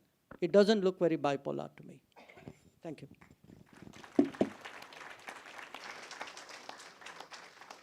Thank you, sir, for this session, and thank you all for participating. I now invite Professor Meeta Keshwani Mehra, co-convener of Aravalli Summit, to deliver the vote of thanks. Good evening and warm greetings to all, the entire August gathering on the dais and in the hall. As we inaugurate the Aravalli Summit on the 70th anniversary of the School of International Studies, it is my honor to extend our deep appreciation to all who have made this gathering exceptional. Our heartfelt gratitude to the Honorable External Affairs Minister, Dr. Jaishankar, for gracing this summit, supporting SIS with his distinguished presence. Sir, your insights on India's foreign policy trajectory will undoubtedly inspire future discourse in international relations. We thank our Chancellor, Ambassador Sibal, for his steadfast support and visionary leadership, and Vice Chancellor, Professor Pandit, for her extraordinary stewardship in supporting this summit. Dean Professor Mattu, we are profoundly grateful to you for sowing the idea of the Aravalli Summit. Your academic leadership and infectious enthusiasm made the entire process of planning this quite enjoyable for all of us. We thank Sri Priyadarshi and the Chintan Research Foundation for institutional support.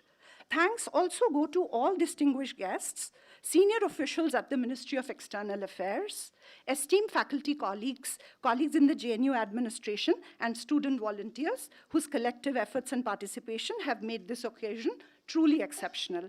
We hope the Aravalli Summit provides a confluence of ideas and look forward to institutionalizing this as an annual activity to enrich the disciplinary growth of international studies in India. Thank you all and namaskar.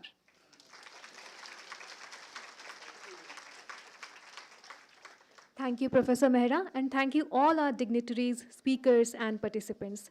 This brings us to the end of inaugural session.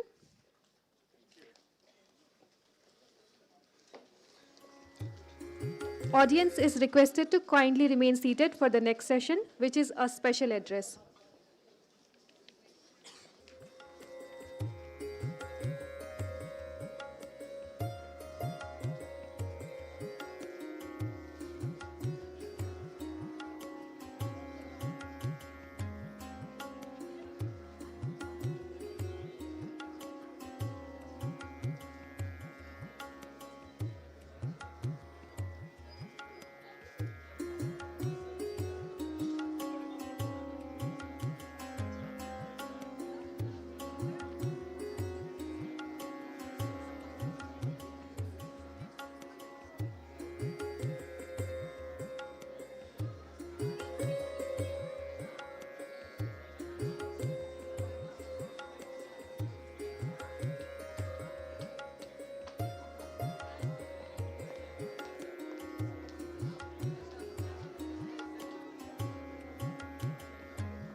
Hello.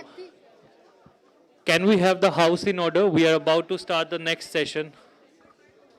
Kindly take your seats. We are about to start the next session.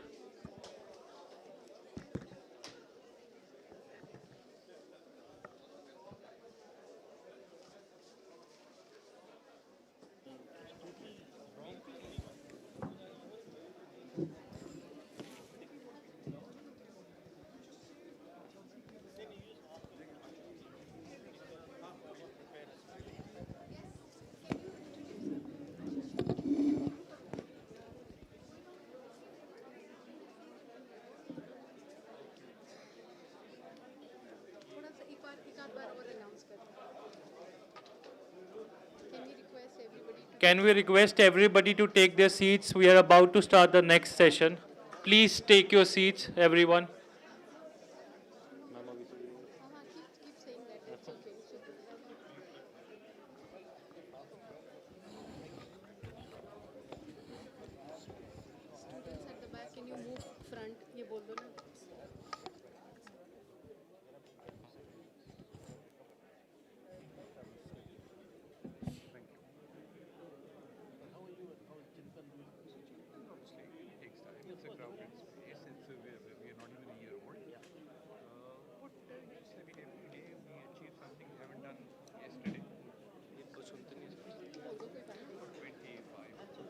Can we request the students at the back to come forward, please?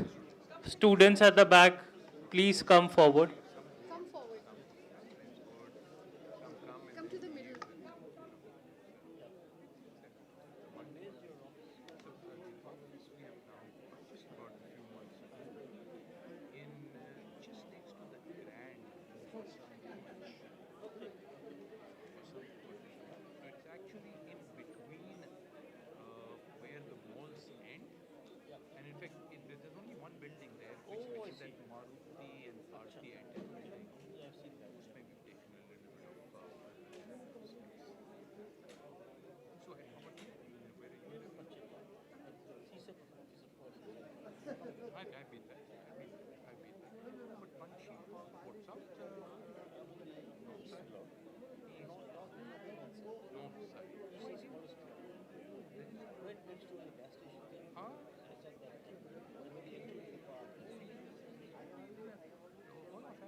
May I request people to please take their seats? It's the final call. We are starting the session. Please take your seats.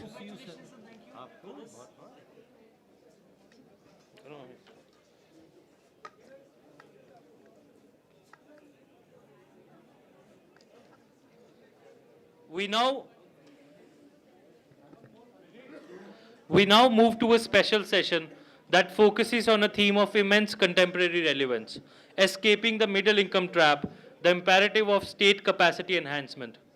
While we have achieved steady growth and lifted millions out of poverty, the real test lies ahead. That is, moving from middle income status to high income status. In securing this transition, strong state capacity is crucial by ensuring effective governance, policy execution, and institution building. For this session, we have Mr. Shishir Priyadarshi, President of Chintan Research Foundation, and he'll be chairing the session. For the special remark, we have with us Dr. Rakesh Mohan. Dr. Rakesh Mohan is former Deputy Governor of the Reserve Bank of India. Dr. Mohan is President Emeritus and a Distinguished Fellow of the Center for Social and Economic Progress, New Delhi. He has served as a member of the Economic Advisory Council to the Prime Minister of India and World Bank, as Executive Director on the Board of the International Monetary Fund, as Secretary, Economic Affairs, Chief Economic Advisor in the Indian Ministry of Finance, and Economic Advisor in the Ministry of Industry. I now hand over to Mr. Priyadarshi to please take the session forward. Thank you. Look, it's a difficult task to compete on one side with the External Affairs Minister and the other side with dinner. And,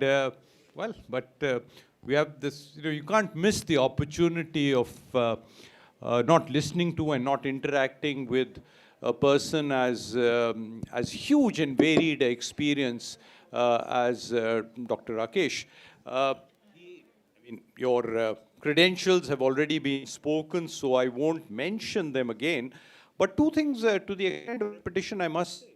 Don't have too many people who've been, the deputy governor of the Reserve Bank for 2 terms, in addition to also having been in the government. The secretary expenditure is the secretary economic affairs and the chief economic advisor.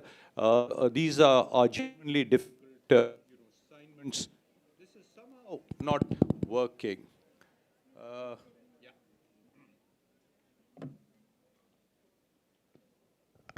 Thank you. Thank you so much. Look, but let me get straight to the point. And the point is that what we would love to hear from Sir here is, obviously, as the title suggests, we are talking about, let's say the middle income or the middle income trap specifically. And India obviously is seeking to transition into an upper middle and eventually a high income economy. So I want to ask you, sir, that what strategic shifts, both in policy, and I know the other aspect also that you would like to talk about, governance. So what shifts in both policy and governance do you believe are essential so as to prevent a slowdown or so-called, which many middle-income countries face and has been and called the middle-income trap? And how can therefore India convert its demographic advantage and rising aspirations into preventing such a fall? So over to you. Thank you very much, and thank you very much, Dean Mattu and all the organizers of this for inviting me. Although I must have done something wrong in my last life to be asked to come after the External Affairs Minister, and as eloquent an External Affairs Minister as we have. And thank you everyone who is restraining yourselves from going off for dinner. You must have done something wrong in last lives also to want to have this punishment. Let me also want to make one introductory remark which is not in this. If you're going to get to upper middle high income status, you can't have a country when the External Affairs Minister of a country comes to the Premier University and there are 1,000 guards outside and a gunman standing here. No country can progress with free thought if this is the kind of security you need. I just come back after a 2-week tourist trip to China. Of course, there must be huge security out there in Tiananmen Square, etc. But I didn't see even one gunman in 2 weeks anywhere. And I'm not saying there's not security. There must be huge security out there. Okay? So I'm just saying this as the beginning of my remarks, that in terms of governance, that if this is what is needed for the External Affairs Minister of the country to come to the major function of the premier university in the country, there's got to be something wrong. You cannot progress if these are the kind of governance or social situation that we have in the country, where the government feels that the External Affairs Minister is in danger in a university. I cannot believe it. At the same time, I was there at another conference, the Quarterly Economic Conclave in the Taj Palace yesterday. The minister gave the concluding speech there. There was no gunman there. He must be just scared of students. And I'm saying this seriously, actually, that it is offensive. We should not put up with it. It's an indicator that we're not going ahead and that we need some governance reforms. I'm sorry to start with this, but my car was stopped at 4 places. First, they said you walk, even though it is raining. And of course, by a volunteer, he helped. But I'm just saying, I'm not saying this as a complaint. I'm making as a comment on a governance situation. Sorry about this, but I do feel that we see this everywhere. This is just one example, everywhere. And central Delhi is full of gunmen. Tiananmen Square didn't have there was huge security there, not one gunman that I saw. And that's an authoritarian society. We call ourselves a democracy. Okay, sorry to start with this. Okay, but I do find it. This happens. There's nothing special here. It happens all the time. Anyway, so the point actually is that we have done very well. And the one way I look at it is we have what I call the first generation of reforms, which no one else does, which is the 1950s, immediately after independence. And people forget this, that we had zero growth for 100 years before independence, and it went up about a little over 4% from 1950 to 65. So that was a huge thing, and by reforms I mean the planning system, the savings rate was only 10% at the time, 10 or 12% at the time. And so actually achieving 4% growth with only 12, and then savings just start going up, was an incredible achievement. People now think everything was wrong at that time. We did have, as the minister said also actually, we had lost decade after mid-60s to around the mid-80s, actually, which does coincide with one particular prime minister. And then things started changing after that.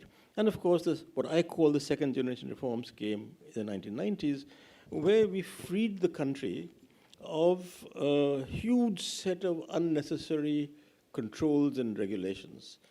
I don't have time right now, but if you wanted to set up a business during all that period, right, the number of permissions you had to get. In fact, I'm quite amazed that any industry was set up, actually. I was the economic advisor, Ministry of Industries. That's why I studied all the controls at that time, and then that led to the reforms. So that brings me to the current, so that we now need a third generation of reforms. But most of that had to do with process reforms. The difference, what we could do in the 1990s and following across the last 25 years, mostly what you might call reforms by announcement. That is, we could just announce in 1991 that we're removing all the industrial controls. Trade policy reforms took a little longer. But again, they could all be done by announcement in terms of, I'm now reducing the tariffs from say this. It took about 15 years, but that had to be done.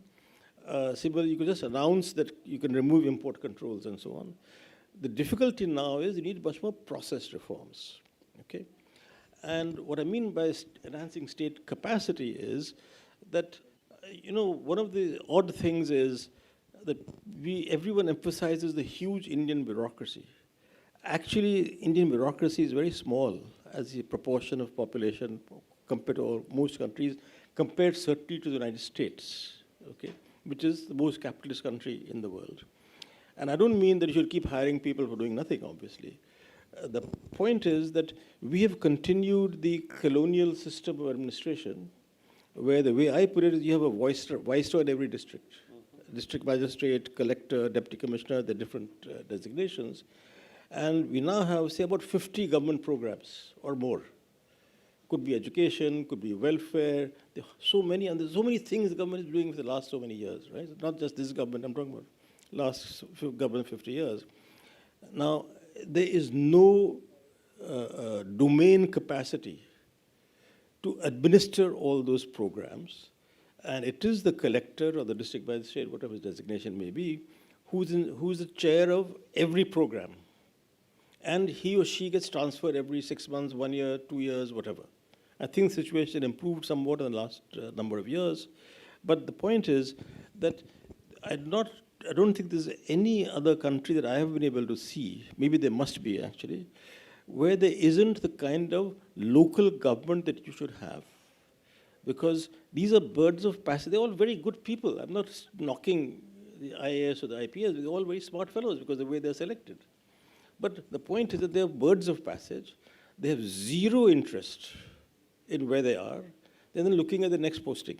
Again, I'm not knocking them at all because they're hardworking fellows, okay? Like him, right? Like him. Yes, I know. He revealed his batchmates and so on. So, but the serious point is they're very smart fellows. I'm not joking, and I'm not, being non-serious at all. But what I'm saying is that it is actually a miracle that many of these people who go from one thing to another then do very well, right? But what does it mean? To give one example, if you talk to any trade negotiators in the world, they all say it's very difficult to deal with the Indian trade negotiators. What is the reason? That most of them don't have domain capacity. It's much easier and less risky to say no. To say yes, it means domain capacity. And again, to give the biggest example, we were lucky, or it was race, that Mr. Narasimha Rao appointed Dr. Manmohan Singh as a finance minister. That was very important in my view, because he had served as everything. Economic advisor, chief economic advisor, secretary economic affairs, governor RBI, deputy chairman planning commission. So everything in the economy was inside his head, or turban, as you might say. Okay. So the thing was therefore he had internal confidence in that what he was doing, the reforms he was saying, was something that should be done and could be done. What happens with other ministers, again, the people I've worked with from the politicians are very smart and very good people, actually. But the point is that if you don't have the domain knowledge inside your head, you have to rely on advisors. Then what you have to say, which advisor do I believe? Of course, that's the judgment issue, and politicians are good at these kind of judgment issues. But I'm giving just this example, that this is, I think, the best example of what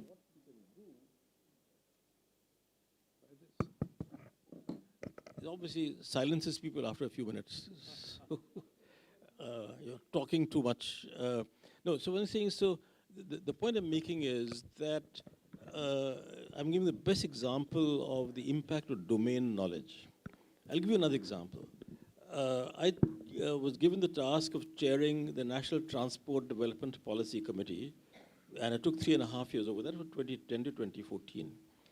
And in my committee, the secretary of every transport-related ministry, from the chairman of the railway board, the secretary, the road transport, etc., also other ministries, power, and so on.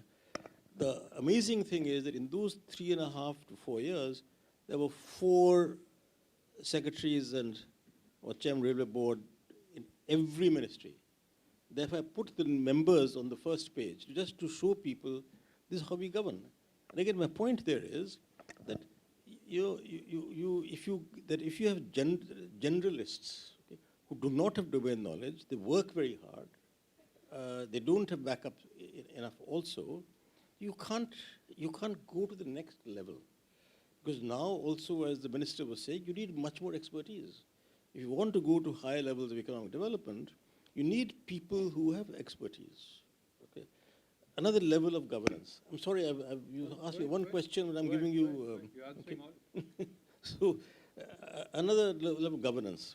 I looked at the number of days that the parliament sits. And this is the last 20 years, not last 2 years, 5 years, last 20, 25 years. Average about 70 days in a year.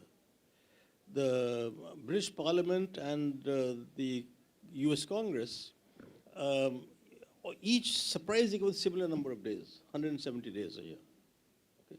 Now we need much more legislation, right? And given the problems in the state capacity from where the legislation comes, and then you only sit for 70 days, and if half of those 70 days go into shouting, then you clearly can't get good laws. If you don't have good laws, then there's much more confusion, which is why everyone complains about bureaucracy, because the bureaucracy has been given a law which is not well drafted, which comes back to state capacity. Okay? Similarly, even if something is well drafted, the person administering at the bottom level also does not have knowledge. Okay? Another example, this of course everyone knows perhaps, in the judicial system, a lot of stuff is said about we have problems of contract enforcement, etc., but I'm going to the criminal side. I think many people know this. 75% of people in our jails are under trials. In other words, they have never been convicted. Someone may be there for a few days, a few weeks, some there for 10 years. Okay? How can you have a country, a democracy, where 3/4 of people in prisons have never been convicted? Okay? But there's an opposite aspect to this, which is also very strange, I don't understand, that as a proportion, the prisoners as a proportion of as a proportion of the population are about the least that we have. US is the highest. Okay, so when I see that the number of prisoners, including poor fellows who have been in jail without being convicted, even then, the proportion of the number of prisoners as a total population among the lowest in the country, that either we are very law-abiding fellows, so there are no crimes, so you don't go to jail, or then you're not caught. Either way. Right? Interestingly, Pakistan is exactly the same proportion, both for proportion of under trials as well as proportion of prisoners of population. There's something similar, obviously, in the systems from the colonial times. I think you better ask another question. I don't need to actually, I think you don't really need a moderator. You've got so much breadth and width. But using my small bit of moderator's right of reply, one, to strengthen a point that Dr. Akishman said, he mentioned China and security. Let me mention Switzerland. You went for about 2 weeks. I stayed there for about 20 plus years. I know. No. That's what I said. You went to China for 2 weeks, but I stayed in Switzerland for about 20 years. You saw a lot of governance, but you did not see government. And I think that really is an essence of perhaps what you're saying, that as you move into this middle income, you want to avoid being part of the middle income trap, you've got to ensure that you have far more governance rather than visible government. The second point, obviously, yes, I know it's in jest, and you probably did bureaucrats like any other part of society, you have both good and less good. But yes, they do provide continuity. And I perhaps had that wonderful distinction of both seeing for about 20 years from inside and then about 25 years from outside. But that's not what these people are. I'm going to forewarn you that we've got about 15 more minutes or 10 possibly, and there are two issues I would like you to touch upon. So I'll raise them together. One is, you spent a long time, obviously, at RBI. But this whole issue, I think, remains perpetual. How do you balance both inflation on one side and growth trajectory on the other? So if there are any insights, especially in the present circumstances when we are also tackling with a lot of global issues having impact. And the second, it would be great if you also touched on, government is spending a lot of money on infrastructure. And I think it'd be great to hear your thoughts and views also. Do you feel that space is being in a way crowded in? Do you feel, any thoughts on these two would be great, sir. Over to you. Thank you very much. First, again, on the state capacity issue with the RBI. Okay. What is interesting is that the number of so-called officer or professional level staff at the RBI today is about 15% lower or 20% lower than it was in 2008-9. Okay. And this is during a period when the financial sector expanded like mad. All right. And things become much more technical, much more complex, etc. So during this kind of a change, again going off from low middle income to upper middle income to high income, you need smart or well-trained regulators, and also enough of them. Okay, NBFCs have mushroomed, as they should. I'm not saying they shouldn't, but all I'm saying is, again, as an example, that because we've thought this too big, etc., that even in the Reserve Bank of India, which is among our best institutions, right, we're handicapping them. Okay, and the Federal Reserve has a larger number of people when they don't have all the functions of the RBI. So that's just to start. Second, on the inflation and growth issue, I happen to be among a very small minority, maybe minority one, who believe that inflation targeting is silly. Okay, I think it's a Mickey Mouse interpretation of economics. Let me explain. Now, how can we pretend that one variable, that is the interest rate, can control inflation? That the central banks have got to control inflation, absolutely correct, right? But it needs a whole host of variables to work at the same time, which incidentally in India we actually do. That is to say, that because 45% of the CPI is composed of food prices, therefore the government has a big role, and the government in terms of its food programs, etc., free food and all the kind of things, also procurement and everything else, and actually has a big role, and the Reserve Bank recognizes that, all right? So because, this is another thing that I think we need to have more confidence in ourselves and not ape the West, okay? Now, what is the theory behind inflation targeting? Which is that, look, a lot of activity in the markets is related to interest rates. So interest rates go down, you can do more borrowing, etc. So greater activity takes place. And if there's a boom taking place, you increase the interest rate. The markets are more, a lot of housing is sensitive, housing investment sensitive to interest rates, consumer durables interest rates, etc. There are many more people in the market, all right? But in countries like ours, of course, this is increasing. But in countries like ours, how many people are affected by interest rates, all right? They're not watching the market. We talk to the market fellows, they'll give, and it's very interesting actually. The RBI, in fact, I started it, does an inflation expectations survey every quarter, okay? When I proposed this back in 2005 or so, and as people, the view was, if you ask people, what is your inflation expectation, लोगों को मालूम नहीं होगा. I said, no, I'm damn, you people, everyone will give a number, okay? So we finally, after a lot of discussion, we started it. What is interesting in that is the service, if you look at it, that the household level inflation expectations are consistently higher than the market participants. The market participants' inflation expectations are not very far from what the Reserve Bank says, okay? Which in itself is an indicator to me that obviously for most people, the inflation expectations from the daily things that they buy, not from overall CPI, etc., because it's a very high weight. So what I'm saying is that the inflation and growth issue, I think is a false thing, all right? That's what I'm trying to say. That a central bank in countries like ours has to give huge importance to financial stability, right, number one, because people cannot afford to lose money because they're too poor and don't have too much money. The last thing you want is a bank going down, okay? Which is why I think very intelligently, we don't let banks go down. People criticize that, look, this is very silly. But you have to think, look, who are the people who have deposits out there, right? So you have to, so what I'm saying is that a central bank in a developing country has many functions.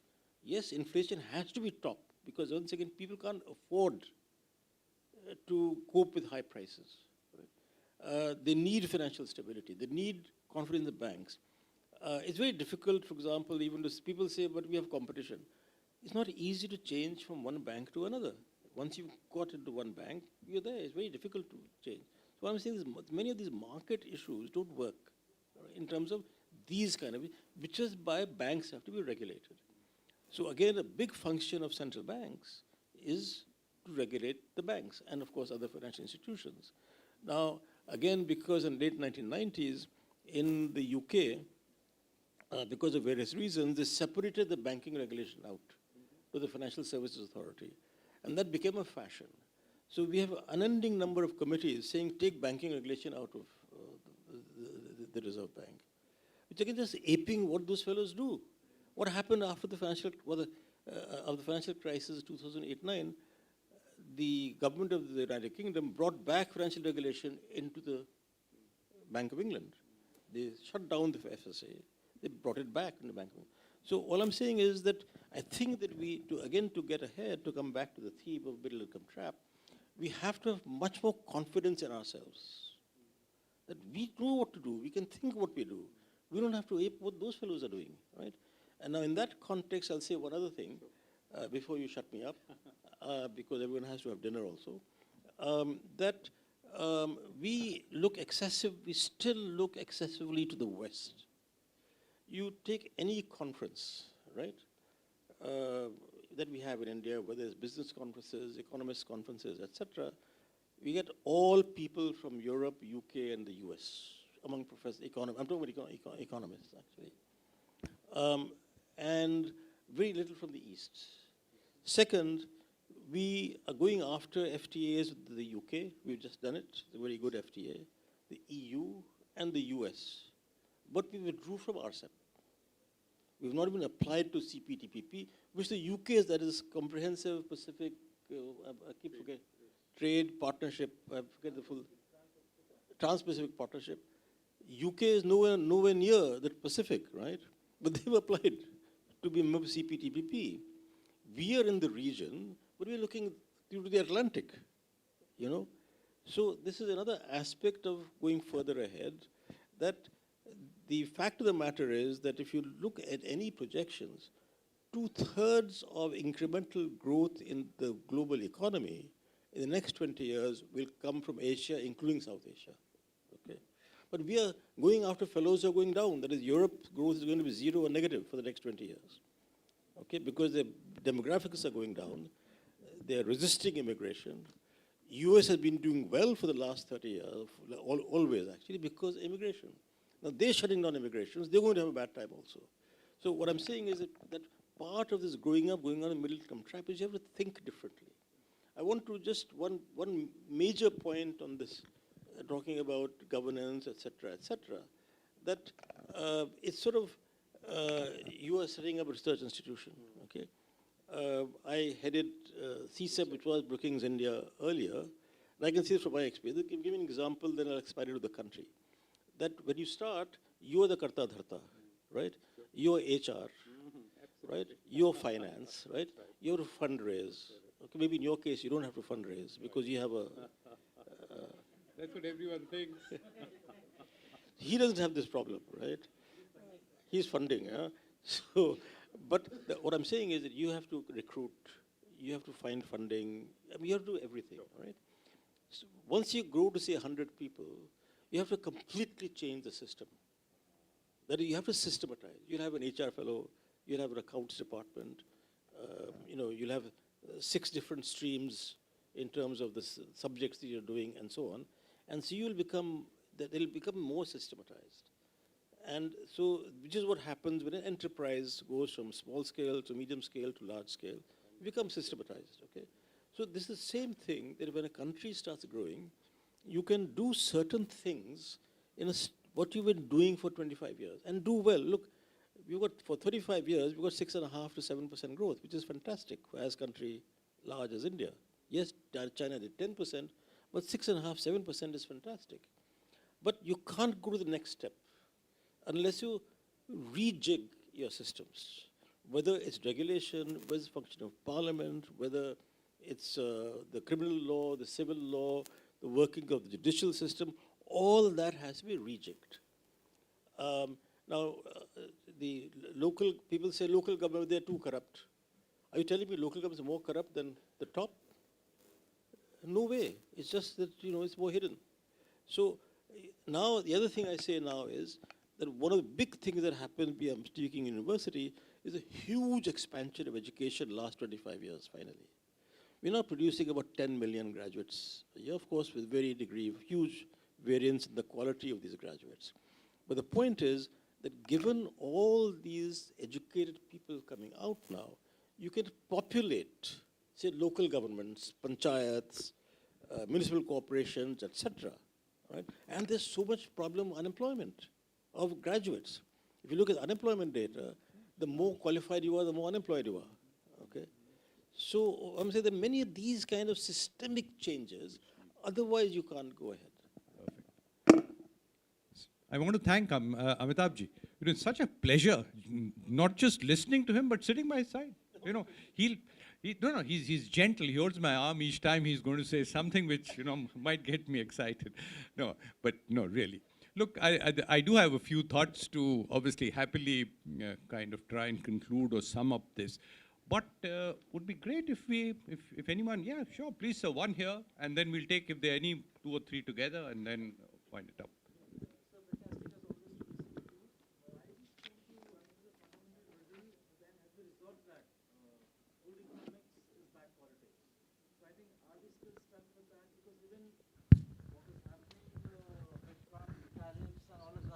So we still are only plucking the low-hanging fruits. Perfect. I mean, mean, in that sense. So, I mean, how do you see that? I mean, is there a change you see in the last 10 years? That's it. Done. Thank you. We'll quickly take if there is any more. Anyone else? Yes, please, sir. If the mic can go to the gentleman in the wonderful T-shirt.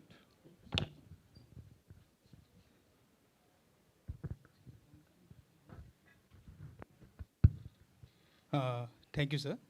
This question is particularly with respect to Shishir, sir, and as well as Dr. Mohan, sir. This question I would tend to ask in the previous session, but somehow I could not ask. Like, since we all know that in 2015, India has basically launched its model BIT 2015. So in that, it basically removed few clauses, like specifically the MFN clauses. That is, as you rightly said in the previous session, that we are now moving towards multilateralism to the bilateralism. That is, there is few anti-globalization sentiments revolves around the India. So my question is basically, now it's been 10 years. So how far we are able to negotiate bilateral investment treaties with the first world countries, specifically with respect to the US, UK, and the European Union. Moreover, yes, there are advances like the free trade agreement and other agreements. So after the model BIT, how we are negotiating currently in the apart from other platform with respect to the WTO. Thanks so much. If I don't, my apologies. Nini, Api, please, the lady in the blue suit has. I think, sir, it was fantastic listening to you. I just have one question. You mentioned in your interjections that what we need right now is the third generation reforms. So if you could point out one or two or three sectors which needs utmost attention right now. Okay, with that, I give it to you. And when she said it was fantastic listening to you, she was not meaning me. She was meaning you. So go ahead. Thank you for those very good questions. Well, I know good economics, but I don't know what is good or bad politics. You know, when I first became economic advisor in the government of India in 1986, I'd had a terrific economics professor, very famous, Arnold Harberger, who just turned 100 last year. And so I called him and asked him, what's your advice? So he gave me some very good advice. I always remember. He said that you're paid to be economic advisor, not political advisor. That is, someone else is being paid to do that. So your job is to give clean economic advice. It's your boss, that is the minister, or in this case our secretary. He has a job of doing the balancing between what is feasible socially, politically, etc. Your job is to give clean economic advice. That's what I always followed. But then when I became Secretary of Economic Affairs, then of course I had to, my job was not just clean economic advice, okay? But to come back to this point of good economics, bad politics, I don't know if there's any evidence of good economics leading to bad political results, okay? There is an issue of communication, okay? And one thing I must say is that the big difference in the current government, last 10 years, and previous governments, is that communications is terrific. I may not like some things that they do and communicate, but the point is the quality of the communication is really first class. So that's my point, that therefore if you're doing good economics policies, you've got to explain much better, right? And to give another example, when we did the economic reform in the 1990s, one of the fears we had was that because you were at the same time opening up foreign direct investment, you were opening up trade, you were increasing, you were delicensing, overall we were increasing competition terrifically compared to the previous periods. So we had feared that, look, some enterprises may close down, public sector, private sector, whoever, who start becoming uncompetitive, and therefore you must have a safety net for labor, okay? So we did devise a program which never actually happened. I'm giving this as an example that if you're doing certain reforms and changes in economic policy, you've got to look at who are the losers and who are the winners. Winners you don't care about, right? They're in damn good shape. They'll be happy. But the losers, you have to think of what to do. Okay? In the US right now, what's the problem? Okay? One of the interesting things to me is that how a completely false narrative has been built to justify many of wrong economic policy they're doing. What I mean wrong narrative? If you look at the data, US has been the best performing economy among advanced economies for the last 25 to 50 years. Okay? They've had low unemployment for the last 15 years, low inflation except for the COVID spike. But somehow the narrative has been turned out saying we're in very bad shape. We are victims. Okay? When in fact they've done the best. Right? Why has this happened? Because there are certain pockets of some manufacturing pockets which have been hit. And so there's a lot of problems out there. Now the solution to that, in my view, is communication, doing something for those areas, doing something for labor mobility so that they don't suffer as much as they've done. But what has happened is that because those areas have had these problems, it's become a general thing the whole country has a problem. Other countries taking advantage of us. So that's just a couple of examples that you've got to, when you do some things which are good for, say, the medium term, but causing some pain in the short term, you've got to take care of that. You've got to communicate. That's at least my understanding. But obviously, I will never be a politician, so I don't know what is good politics. Then on the trade question is too complicated because there's so many. You can have a full lecture on that. But I'll give you my impressions. One, that I don't know enough about the bilateral investment treaties to make any comment actually on what has happened, etc. But I can say something on trade agreements. That what has happened in the world, of course, as you're saying, that the WTO has been really weakened. Okay, so the consequence of that is that you have a whole number of regional trade agreements. Some are bilateral, but FTAs, but many. So you've sort of divided the world. There's the US, Mexico, Canada agreement, which is also under some strain. Mercosur in Latin America. EU, of course, is the largest group.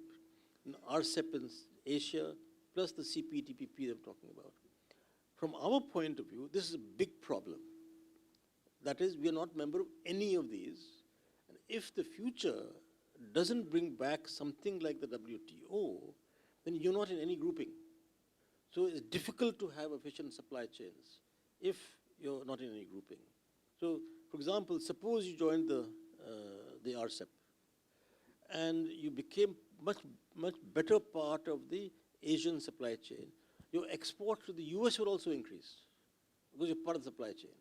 And of course, among the, since I've just been to China as a top in my mind, if you look at the countries exporting to China, what do you think is our rank in that?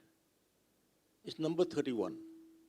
You would never guess the country just above us, the huge country called Ireland.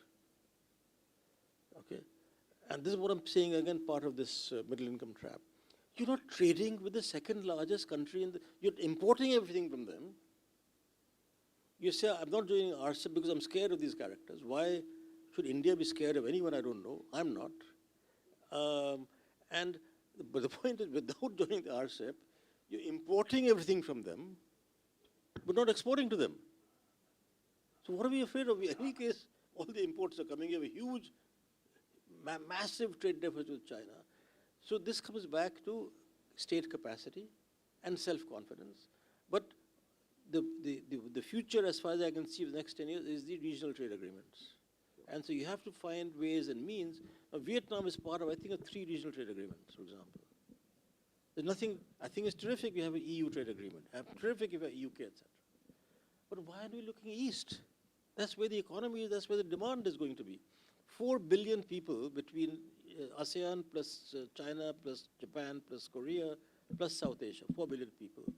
If 4 billion people have 4% annual growth in the next 20 years, everyone buys one pair of trousers every year extra. This huge demand, no? We haven't missed the bus. So we've got to go into that. So I don't know if that's sort of partially addressing your question, but all I'm saying is that we have to be much more oriented towards trade. which means both imports and exports. It also means FDI, because a lot of the trade is intra-firm trade. So when you have large FDI, what happens? Some company comes from Japan, China, UK, wherever, right? They establish things here. Then they import stuff from their plants out there. Then export back or export somewhere else. Large part of trade is intra-trade. And that's what we're missing by not having adequate FDI and trade agreements. Few words for the lady. Final question on the third generation reforms. You'll have to invite me for a day-long lecture. Or dinner, right now. But for the some of the things I've mentioned, that is enhancing state capacity, changing your system of administration, okay, getting away from the colonial viceroy system of administration, building domain capacity in whether it's regulators, whether it's engineering departments, whether it's the administrators, etc. When we talk about, for example, ease of doing business, okay, my view on that is, why don't we have ease of doing business? It's because your laws are not well framed. The people then administering those laws are not well trained. And there's confusion in the laws, so at every point in time, you can be caught in the web, and corruption also happens. Right? So, and finally, I mean, there's a whole menu, okay? But one big thing, the thing that has puzzled me the most since 1991, is that we concentrated on industrial policy. One thing that is not done well is manufacturing. Manufacturing. And I don't understand why not. And especially labor-intensive manufacturing. Sure. We say we've skipped, we're going to services. Again, if you look at the data, actually the share of services in GDP in China is a point or two higher than ours. So it's not the case we're doing damn well in service, their share is higher. The IT exports also higher than us. The difference is that we still have 45% of our population, of our labor force in agriculture, and 15% or something, I forget the number, in manufacturing. It's the opposite. That's the biggest issue, or is why we have not done labor-intensive manufacturing. I'm tempted to say, without evidence, and especially in a school which has much more knowledge of anthropology, sociology, history, and everything else, is it to do with the caste system?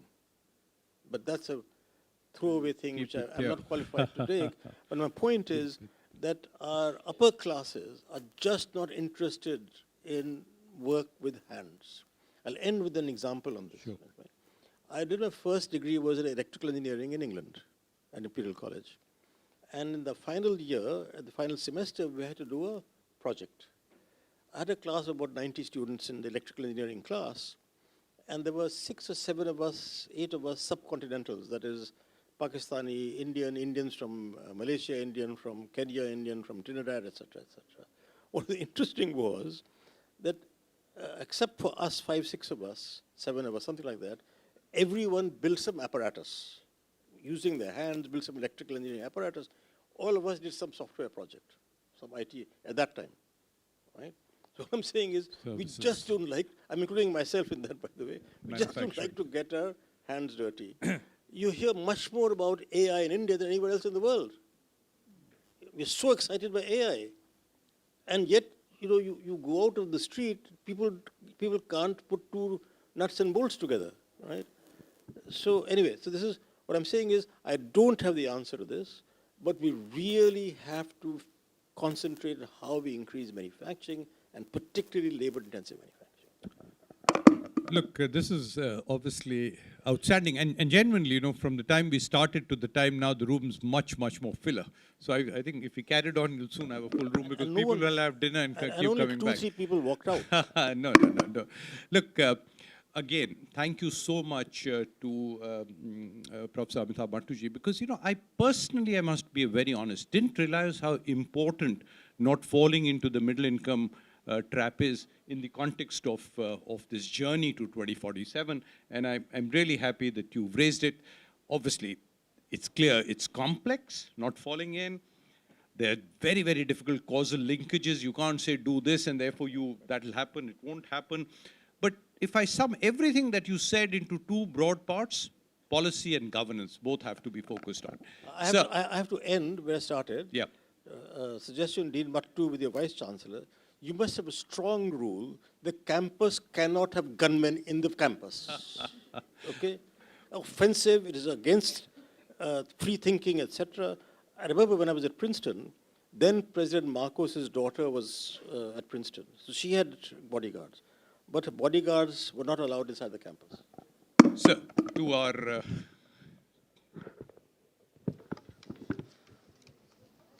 Thank you, sir, for this very insightful special address. Now I request the chair to please present flowers and memento for this occasion to Dr. Rakesh Mohan.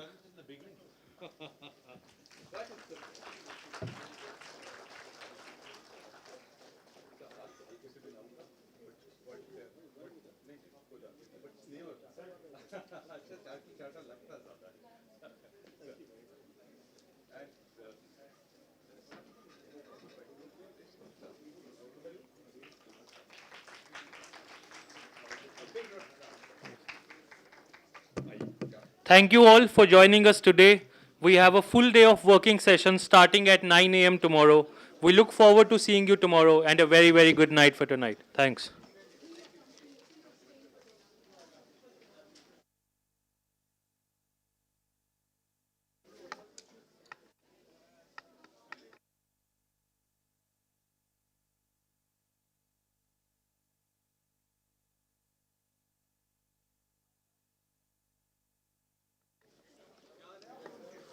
Please note that the dinner is by invitation only.